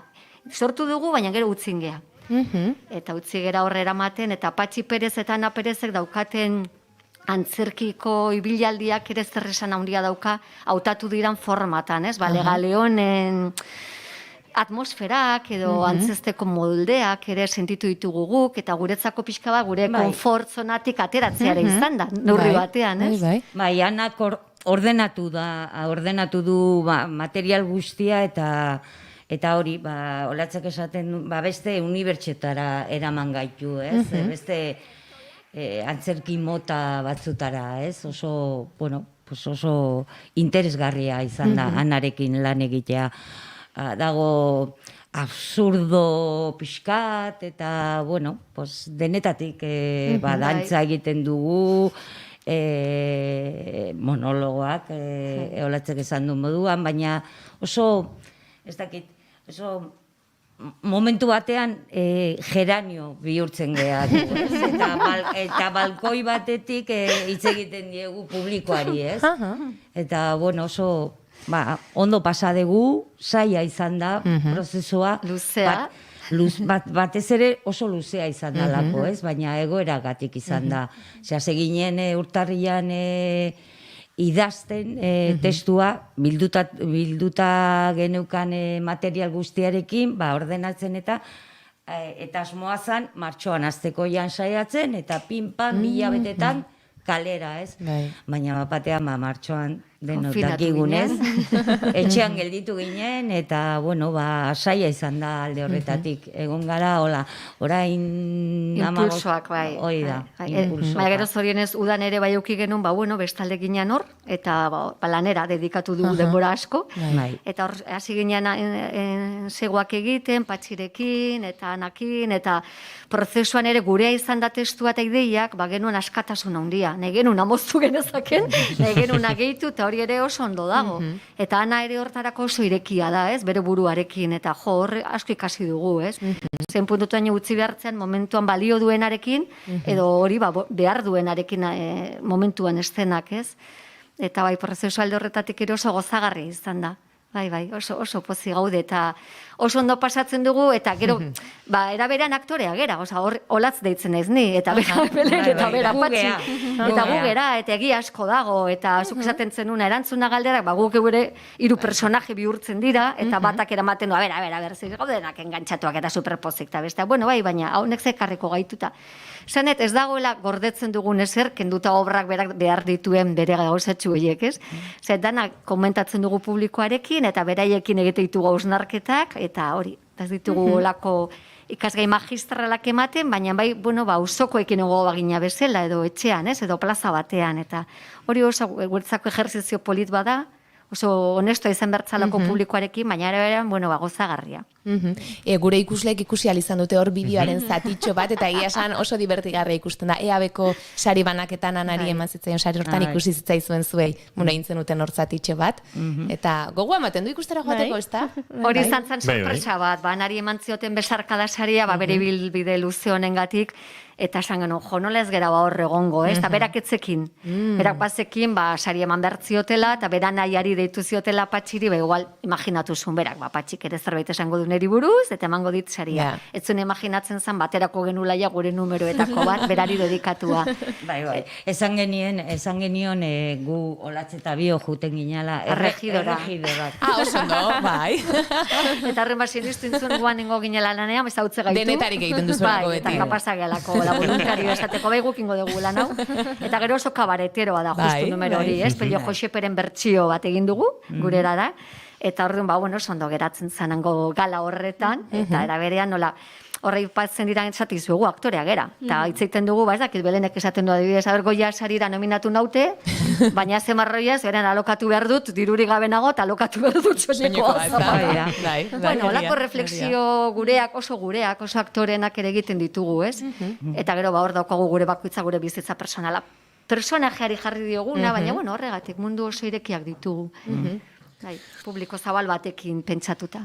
Izaten ditugu hemen astetik astera lotzen diren galderak, alegia. Joan den astean gurean gonbidatu bat izan zen, utzi du galdera bat zuentzat, zuek utziko duzue bat urrengoarentzat, baina jakinik noski, nori izango den urrengo gonbidatua. Beraz, astean zehar oianak galdetuko dizue. Aizue, bidali galdera bat, ez dakin norentzako.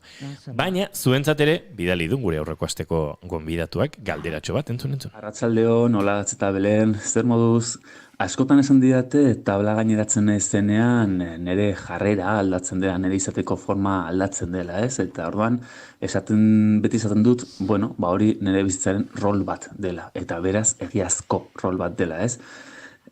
Tabla gainean nagoenean edo behan nagoenean, ezta? Orduan nire galdera da... Venga, pista mango diegu, Xabi Bandini da, Gauekoak proiektuaren inguruan aurreko astean gurean izan zen, eta berak utzi du galdera, horregatik rolen inguruan ari denean. Zu, gotzen zaren holtzara, gitarrarekin, rolak... Tuesak zaeten einean, ea hola bizitzen duzuten zuek papel bat duzutenean, ez? Antzoki gainean, edo telebistan, edo tabar, ez? Hau da, zuen rol bat hartzen du zuen pertsonajeak, hau da, egiazkoa da, edo esfortzu bat egin behar da nolabait egiazkotasun bat emateko, baina, papel bat da, ez dena zurea, ez galdera hori da. Ea aktore eta aktoresek bizi duten bere papelak, bere bizitzaren rol bat bezala gehiago, ez? Venga, Belen, animo.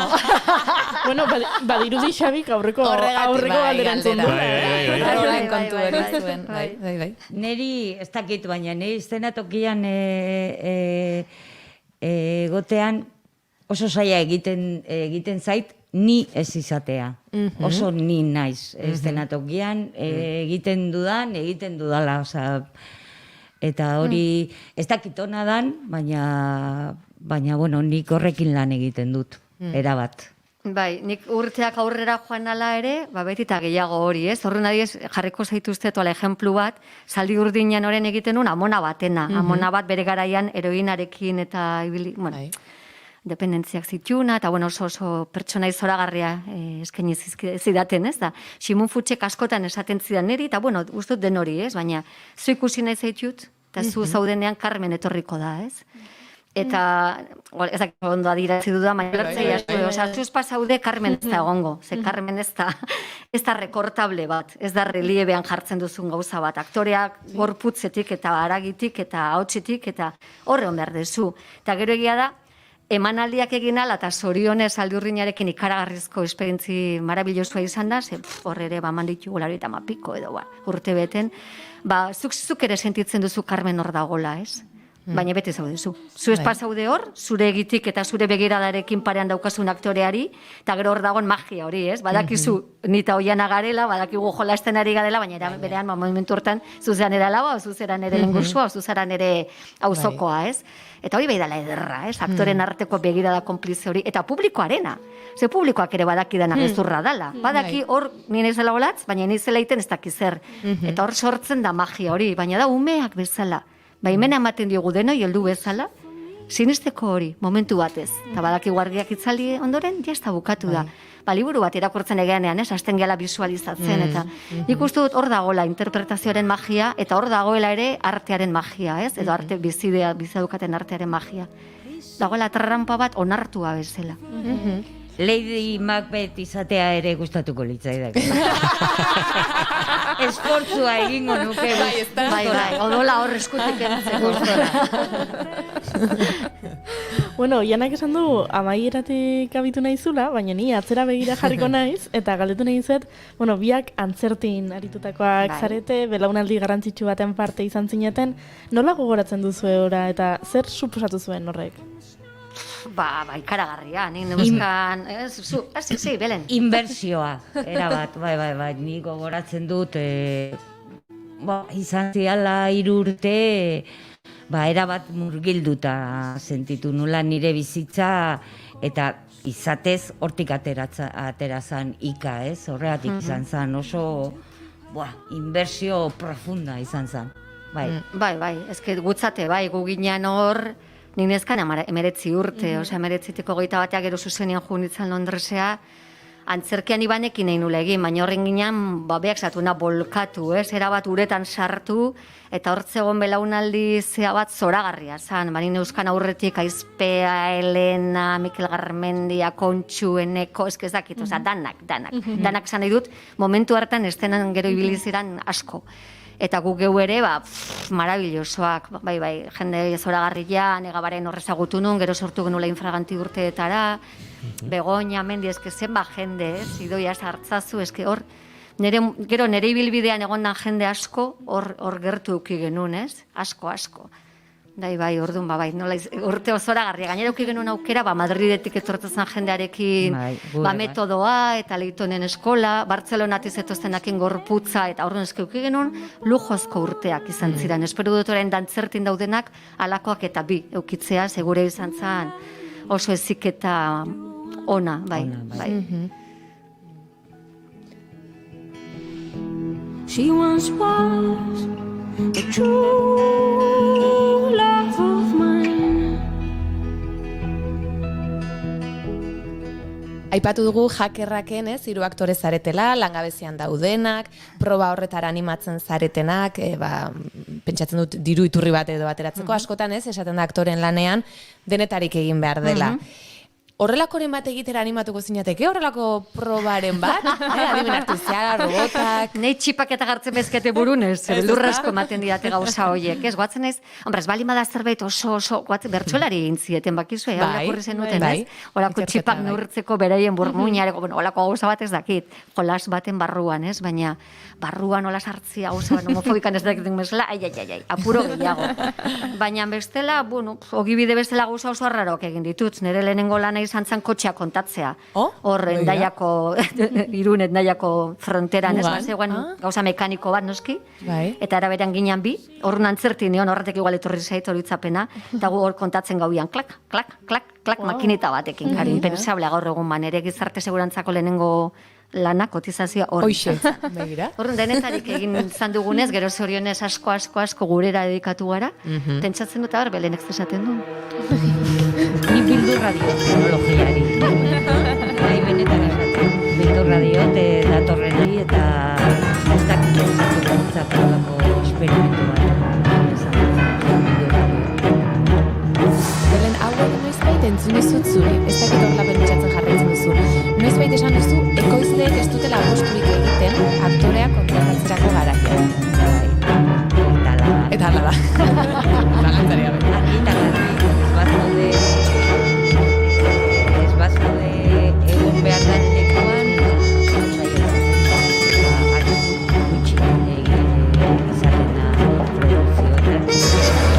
orain, egun behar den leku hori zer esan zenukete dela telebista, kasu? Telebistak bai beti egiten du, enkantamentu puntu hori. Claro, pertsona bat, aktore bat bihurtzen da ezagun, eta horrek beti erakarri izan ditu produktoreak, edo konpainiak nahi dutenean bilatu pixka bat hori, ez? Beti pasada, Madriden referente bat ematetik gertuko eta eraberan, honea etortzen dian konpainiak, ez? Azkenan ezagutzen dituzula aktoreak, horregatik, dialako telebistan ateatzen nahi dianak. Eta hemen beste neurri batean ere bada ere, baina bai gerta daiteke, ez? Horregatik. Nik ikuskizunean esaten dut nik esaldi bat, ez? Ni bigarren divisioan nagola, bankilloan, eserita zain, eta ala sentitzen du. Naiz eta jotake lanean egon. Baina, bigarren divisioan, bai. Eta gustora gainera. Bai, nik gustet politia dala hori, ez? Porque obra hor robotika adimena, eta ematen du oso sofistikatua dala, baina era berean bihotzetari masko dago, eta belenego horatzen duen bezala, eske asko hitz egiten dugu gure giaz, ez? Eta hori ere polita da. Nik uste dut ikuslegoentzako ere politia izango la sensazio hori de, claro, aktoreen bizi modua, ez? Bai, leheno aipatu dudan bildur hori, teknologiari, ikuskizunean. Denbora guztian dago. Bai. Zabionez hiru gara eta hiru ikuspuntu daude. Bai. Lehen aipatu doianak ea beren lana, Euskal Aktoren Batasuneko lana, beti dagolako, ez, aktoreak, realitate guztiontan berea defendatu beharra, aipatu duzu bigarren mailan sentitze hori, apostuaren eza, zeirakatsi dizu bertan aritzeak eta gaur egun egindako lan horren ondorioz, nuntza doitela esango zenuke? ezer erakatzi dit... Euskal aktoreen batasunen egindako lan horrek bai. Pues bueno, profesioa ezagutu dut alde laboralak, konbenioak nola egiten dira, zenbat bilera egin behar diran gauza bat bilatzeko, eta bai, asko ikasi dut. Asko ikasi dut, eta, bueno, pues... ez dakit, oso gure profesioa edo gure gremioa ez da bat ere erreza, ez? Kotizazioak, artista diala, gaur gaude altan, bilarrez, eta guzti hori komplexua da, eta bueno, asko ikasi dut. Batez ere, asko mugitu naiz estatu mailan, Madrileko sindikatorekin, Kataluniako sindikatorekin, eta bueno, leku guztietan berdin gaude, Madrilen agian lan gehiago, baina gauzak berdin daude leku guztietan, eta bueno, bai, asko ikasi nun, eta erre ere bai, zenekagarria da. Hori xamarezun, lanak nekeza behar duela oso, baina aldi berean, ze beharrezkoa ez, eskerrik egin duzuen. Batez ere aktorean azialako, ez? Eta orduan, bueno... Dualidade horrek akaso kaltetzen du berezik. Hori da. Aktore lan hori, orain komentatzen ari zinatela, orain streaming plataformekin, Netflix, HBO eta horrelakoekin, aktoren egoerak zuen ustetan hobera edo okrera egin du plataforma hauen edatzearekin? Ematen du lan gehiago dagola, ez? Orduan, alde horretatik, nik esango nuke onerako izan dela. Gero, produktorek ez dakiz ere esango duten, baina aktorentzat nik uste dut lan gehiago da, desente gehiago dagola. Nik uste dut batez ere, klaro, estatu mailatik ikusita, ez? Bueno, hemendik igual patria bat bezalako bat atera da, edo, baina oraindik ez dira gertatu fenomenoak Euskal Herrian egindako serie bat horretara iristea, gallegoekin pasadan bezala, hori etzegu pasa oraindik, ez? Oraindik ate batzu daude irekitzeko. Eta plataforma hauek dituzte trampa txiki batzuk, eta da eskubideen aldetik, eta hola, hor dira oso amerikanoak, eta ez digute pagatzen eskubiderik, adibidez, ez copyrightak, eta produktorea pagatzen dugu, adosten dute kopuru bat, baina berdin da izan handia pelikularekin, edo ez dakiz eseirekin berdin jokatzen dute. Alde horretatik pixka dira gogorragoak, ez? Normalean Europan dagoen filosofia, eta hemen ere noski eskubiden aldetik autoriarenak, bai autoreak, bai zuzendariak, bai aktoreak neurri batean, bai izge bezalako elkarteekin, gehiago respetatzen dira hemen. Gehiago mimatzen da, edo kontuan hartzen dira gehiago. Hauek dira asko zorrotzagoak. Hoi dira pixka plataforma hoien trampak, ez? Eta fiskalidadean, ere tramposi xamarrak dira, Europa mailan bakarri pagatzen dute leku batean. Bueno, negozio handi badago horratzean, eta hori ere ezin daukatu. Ni ez lehenengoa ditu dela pare bat, bueno, bat eta beste lagun batekin. Eta asko maite du nola ez baseriak, eta atzo bertan bukatu nun azkena, eta eske belurra ematen diatez, ikateatzen ez berehala. Tremenda. Beste gustatzen zai fikzioan bizitzea. Eta horren belenek esaten duen bezala, noski, aukerak dira, eta hor egon da patria bezalako bat, euskaldun asko egon dela bertan, eta noski, euskaldunak ere estatu mailan, hizkuntzagatik ere ez daukagu arazorik, eta aukera asko, gehiago bentsa lan egiteko. Bi gauzak dituzte, bai gauza hauek, dirala ere pixka monopolizanteak. Globalizanteak. Eta horatz, hemen elkartean zabiltza. Bai, buru belarri. Emakumeen presentzia, arte eszeniko nahi zinema munduan, nola ikusten duzue, zuek oraindik bide handia dago egiteko? Bide hondia beti dago, edozein gauzetarako, baina egia da asko betu dirala gauzak azken urteetan, edo hori da hemenen sentitzen duguna, eta sentitu nahi duguna, zegu gara ere botella beti erdi bete ikusten dugunetakoak. Ikuste dut olako lekutan gaudenok, beti uki behar dugula baikortasun hori bestala zaude. Ze belenek aipatu duen bezala sindikatuarekin badozen elkarte profesionalarekin lanak ez dira errazak. Eta jarri dituzuen helmugak handiak dira, ez? Nahi duzu dana oso ondo egotea. Horren, karo, bide horretan, baikortasuna importantea da. Baina adibidez, hor badaude zenbait datu, eta bai labur metraietan, eta bai gidoiko laguntzetan, eta emakumeak atera dituzten lekuak edo aukerak, asko izan dira horten, 50, 60, kopuru eta zitzeiten, ez? Eta horrek esan nahi du, ja, modu polikinaka ikak ere diru laguntza jarri dituko eta batean, 1,35, bueno, nik esaten duguna, ez? Lehentasun hori ematea emakumei edo diskriminazio positibo hori ematea emakumei olako lekutan beharrezkoa zen, Eta suertatzen ari da, jende asko dago lanean horretarako, eta ari da gertatzen. Eta bueno, Goiatan daude Euskaldunak, hor daukagu laburmetrai bat, daukagu kompositora bat, aran bezala, badaude zuzendariak, esan nahi dut, presentzia dago aurten emakumeena, lehenengo aldiz, hainbat eta hainbat postuetan, zerbait esan nahi du guzti horrek, ari dirala gauzak aurrera egiten, hori normaltzagotzat hartzen ari dela, eta resistentziak zituztenek ere, klaro, resistentzia nola ez duzu ukiko, ez esate dute, klaro, eskorrun emakume ezategatek ez, a ber, ulertzen dudana da, gizona hor dagoela, ona dalako bere profesioan, emakume bati ere ez diot gutxiago eskatuko, ez? Baina, klaro, danak esate dute, klaro, hori ematen badiete, ordungu non, ez? Klaro, ez balimada tarta hunditzen, tartaren puskak nola banatuko dira, hori dira denon beldurrak. Eta dira beldurrak nik uste dut, gorde beharrean azaleratu behar diranak, partekatu, gizonak, emakumeak eta nahi ala, genero egun batean ere ez da nain garrantzitsua, eta generoa bera ere. Eta horren, bueno, denon artean egin behar dela gizarte hobeago bat, edo eta aukera hobeagoak denontzako justoagoak izatea, ez? Arraza, kolorea, generoak eta bar guzti hauek gutxietzita. Izango da olatu alertzeko artega gaude Belen, lehen aipatu dugu, Mila Espigarekin egin duzun anarkia relazional. Konta iguzu pixka bat, ze izan den proiektu hau, nola sortu zen? Beitu, hau sortu zen, duela 2 urte Bilbon egintzan lehenengo festival Puro Boio, bai? Eta zan arte eszeniko lesbikak. Deitzen zuten festival horri.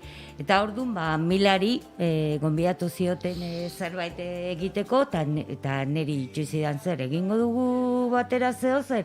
Eta bale, benga, baziko geha, eta nomofobikekin bezala, sartu ginen lokalean improvisatzen, materiala ateratzen, eta berehala topatu genuen bidea, ez? Festival Puro Boio. Bale, pues ya está. Gugea bi panadera, boioak egiten ditugula, eta nahaztuta sartu gara festival horretan, gure boioak nola egiten dien erakustea. Eta hori zan eskusa, bi emakume zahar sartzen diala unibertso horretan, eta zertan da bilen, ulertu nahian, zertan da bilen gaur egungo gazteek, ez? Eta orduan jolasten dugu asko terminologiarekin, LGTB-ari buruzko terminologia horrekin.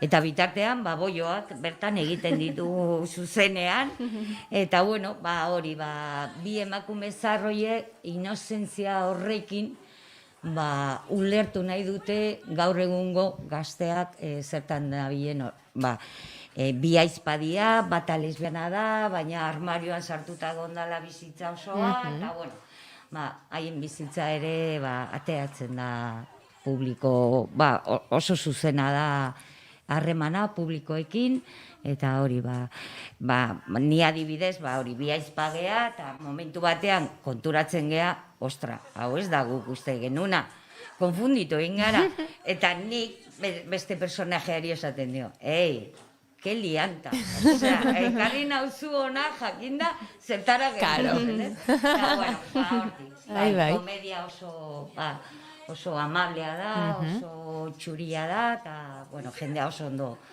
pasatzen du. Oraindik egiten ari zarete, ikuskizuna badituzue dataren bat esan nahiko bazenu, edo? Martxoan ditugu, datak, ostras, Bueno, aipatuko ditu, gazteleraz, bueno.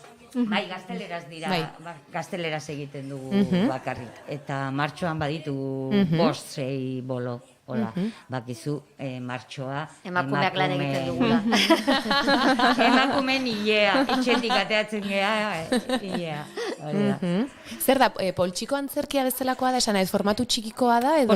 Hola zizan. Hola zizan, irudietan behintzat hori ikusi du. Eta izatez, estrenatu genunean 40 minutuko ikuskizuna zan. Baina gu handitzen jungara, lasaitzen eta... Gozatzen, azkenean. Hoi da, eta ordubeteko ikuskizuna da, eta baina formato txikikoa da, leku txikietan eta egiteko.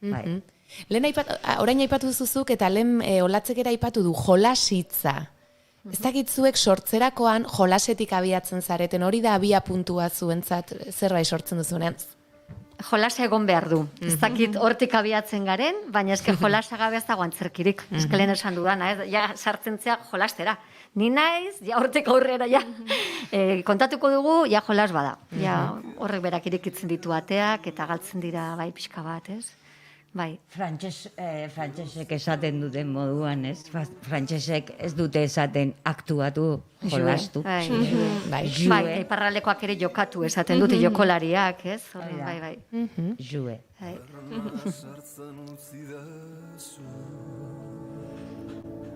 Nire ura pasatuko dizu, azken tantaraino edan zazu. Olatzuk zure inguruan, familiatik txikitatik duzu kultura, eta zu gauza guztietara animatzen zara, ezta? Igandean, larun batean ere baduzu beste zerbait, eskuartean beti zerbait duzun horietakoa zara, eta uste dut aurrekoan ere aipatu genuela, dei horren zai egoten ez dena, ez zu sortzera, eta ausartu, eta jolastera, ez? Eskuartean beste zehola badaukazu edo buruan? Egingo dudana, larun goizean, Alfonso Sastreren obra bat, plazaratuko dugu, horre egin dugu irakurketa dramatizatu bezala, ez? Beste realidade batetik abiatu gera, momentuz 2 emanaldi bakarrik izango dira, hor larun goizean, Bizkaia aretoan Bilbon, eta 20ean egingo da Hondarribiko kulturretxean. Tarron da obra, antzeslan bat, Alfonso Sastrek idatzi zuna 86an torturaren inguruan, eta baditzen dana Zutoi beltza euskaraz, la columna infame deitzen da gazteleraz, eta osabia puntu esplosiboa dauka, nik irakurri nunean martxoan izan zen, zenik enun ezautzen, Alfonso Sastre asko gustatzen zait, baina obrari enun ezautzen da, itzuli du Fito Rodriguezek, eta horrela ezagutu nun, itzuli dut obra hau, eta irakurri nunean, zan hasiera hau, eta karo hasiera kokatzen du Milanen, Erdi Aroan, hor zegoela olako izurrite bat, eta nola jendeak balkoitik ikusten duen besteak, azten dira salaketak, eta hortik tortura, eta ostras, eta batean konfinamenduarekin, eta pizitu dugun guztiarekin, ez? Eta momentu bat egontzala balkoiatek bakarrik egiten zala, txaldoaz aparte, zorionez, egiten zala ere jendea akusatu, ez? Ogi gehiagi erosten du, edo txakurraken gehiagi atatzen da, edo hori zertan nahi da, ez? Pixka bat hori ere gure polizia, ere gure artista aterazan, gure artistak zorionez ateraziran balkoira, jende askok sentitu zuen bere artista hor balkoian, baina gure poliziak ere atera dira, ez? O ateraziran. Eta bapatean ulertu nun, Alfonsoren hasiera hori, digo, claro, ze arriskutsua izan daitekeen, ez? Presio baten barruan, egoera, beldurra ematen duen egoera baten barruan, norbetek salatzea, akusatzea. Eta gero oso obra originala, berezia, eta ederra egin du, oso zaila da. Torturari buruz egitea antzeslan bat, niri ala iruditzen zait, eta zorionez libertadea handia daukat, irakurketa dramatizatua izan da, berak jarritako guztia dago hor, baina era nik nahi nuen moldean, ekarri dut onera, ez? Eta Asier Hernandez, Horreta Bizkaia, eta Clara Badiola egongo dira antzesle, eta Manu Geini, perkusionista, hemen izan dugu. Duela gutxi gurean izan dugu. Gurekin egongo da holtzan, eta gero Leire Gainakengo izkigu irudiak, Alfonsok sugeritutako, gainera 40 urte betetzen dira Joseba Arregiren hilketa, tortura ziltzan egun horretan, eta, hori larun batean, eta gauza asko biltzen dira horren inguruan, eta suertea daukat, gauza horrelako gauzetarako ateak irekitzen zaizkidalako. Nik zurstean esan nahi dut, ez dut, nik bilatu, egiten dudana da gero erronka hartu. Eta dauden zaitasunak egonda ere, bilatzen dut modua hori lortzeko eta aurrera egiteko. Hori badaukat, indar hori bai. Baina askotan etortzen zaizkit, kanpaiak nek ez ditut jotzen beti. Kanpaia jotzen dute. Eta gero naiz hori, geratu beharrean hor jo, baina esk ez dago, venga, nondikin behar dan, ez? Hori da igual nire, bai. Ez naizela olatu baten aurrean atzera egiten duena, baizik eta bilatzen dudala taula. Surfatzeko eta beharrezko bada, betaurrekoak eta buzeatzen, baina nolala pasa behar da olatu hori, ez? Azkenan, olatu gainean joateko. Bai, hori da. Olatuaren aparrean, ez da? Hemen aditu. Larun batean egun borobila duzu, orduan goizean hori, eta gero atxalean jakerrak, astigarragan. Jakerrak, adarrak, okerrak ditu. Belen, eta zu taen oraindik bazabiltza irakasle lanetan, ez da? Nolakoa da esperientzia hori? Lehen zuek aipatu duzu zuentzat antzerti zer izan zen, ez? Dantzerti ere orain badugu, baino tae izan da orain arte agian ere hor egon dena hemen arte eszenikoen inguruan. Zer da hor lan egitea eta ze uste duzu izango dela oraingo belaunaldientzat edo bertatik ateratzen direnentzat, eta zer izan da, ze asko, jende asko atera da bertatik? Asko. Ni beti esaten dut, orain bai telebistan, bai zinean eta bai antzerkian, 20 urtetik 40 urte bitarte hoietan, asko eta etikan atera dira, eta horrekin pozik. Bueno, esperientzia ederra, ni pila bat ikasten dut ikaslekin, eta pila bat gozatzen dut, eta bueno, denbora pasa ala, nik ere, hobeto egiten dut nire lana, ez? Justo atzo komentatzen aritu ginen horretaz, ez? Eta, duela 20 urte hasi nintzenean klaseak ematen, ni aktorea nintzen, baina klaseak emateko, eta ikasi dudan guztia, beraiekin ikasi dut. Ikusten zer funtzionatzen duen, zer ez duen funtzionatzen, eta ondo beti gaztez inguratuta, hori ere derra da, ilusio handia dakate, eta bai, ilusiokin datoz, eta profesionalizatu nahi dute ia gehienak, eta bueno, oso belaunaldi politxak dira, bai. Ederra. Eta larun bataz gain, baditugu beste dataren bat badaukagu oraingo zitxita, edo aurreratzen joango gara agendan, ezta? Imaginatzen dut. Zeguk hor dauzkagu programatzaile pila bat hor nahi dutenak, baina hori ikusi nahi dute. Bueno, jazta, erakutsiko diegu, eta hortik aurrera espero dugu, baietz agenda hor eukiko duzuela jakarra. Hori da. Jakarra. Eta esango beliza, hauek ere gurean ikuik nitu. Zenba gustatzen zaigun hori. Bai.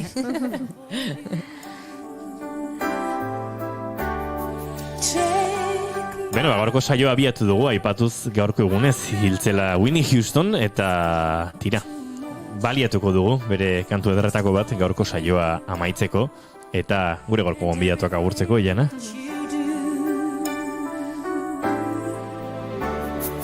I don't really need to look very much further. I don't wanna have to go. Belen Kruzi eta Olatz Biobidiri gure eskerrik beroena. Ezin oso fisikoki eskerrak eman gaur egun bizi dituen garaia hauetan, baina zinez eskertzen diogula baietz gurera hurbildu izana. Eta kakapila eta kakapilak. Proiektu askotarako kaka eskatu barte izue. Eskerrik asko, guretzako estrenaldi hau oso kutxuna da, beti da. Baina sortu da oso guretik eta urtea daramagu kasi hor, gaude oso ilusionatuak, eta bai, pozpozik astigarragakoak, jakarrak estrenatzeko aukera eman digutelako. Gora astigarragatarrak, etzen eitzerrexo esateko. Zapapatean esan duzuela. Biei mila esker, Oiana, zuri datorren ostegunen arte. Goiuri, zuk bihar ostirala baduzu zeregina. Eta entzulei, mila esker hor, uinen bestaldean izateagatik, teknologiaren bestaldean izateagatik, bihar plaza duzu, arratsaleko 4:00 aurrera, mentsi izango gara, bigarren kafean naiz irratiaren sintonian, izan ondo. Aio.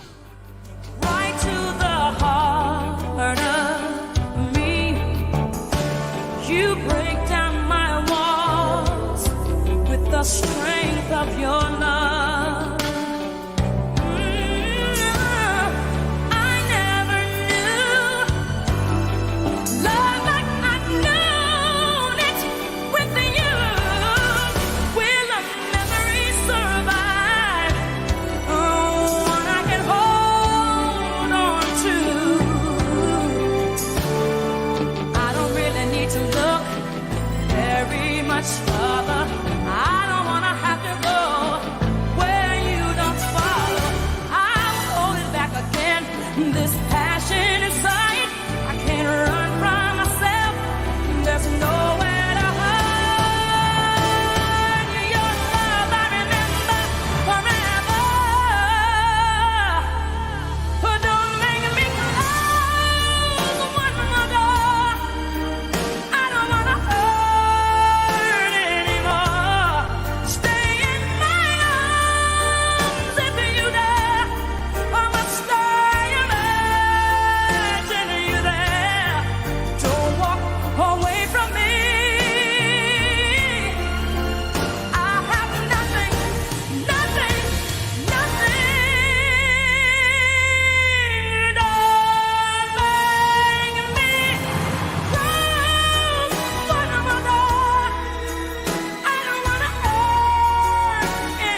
can't have you. Oh.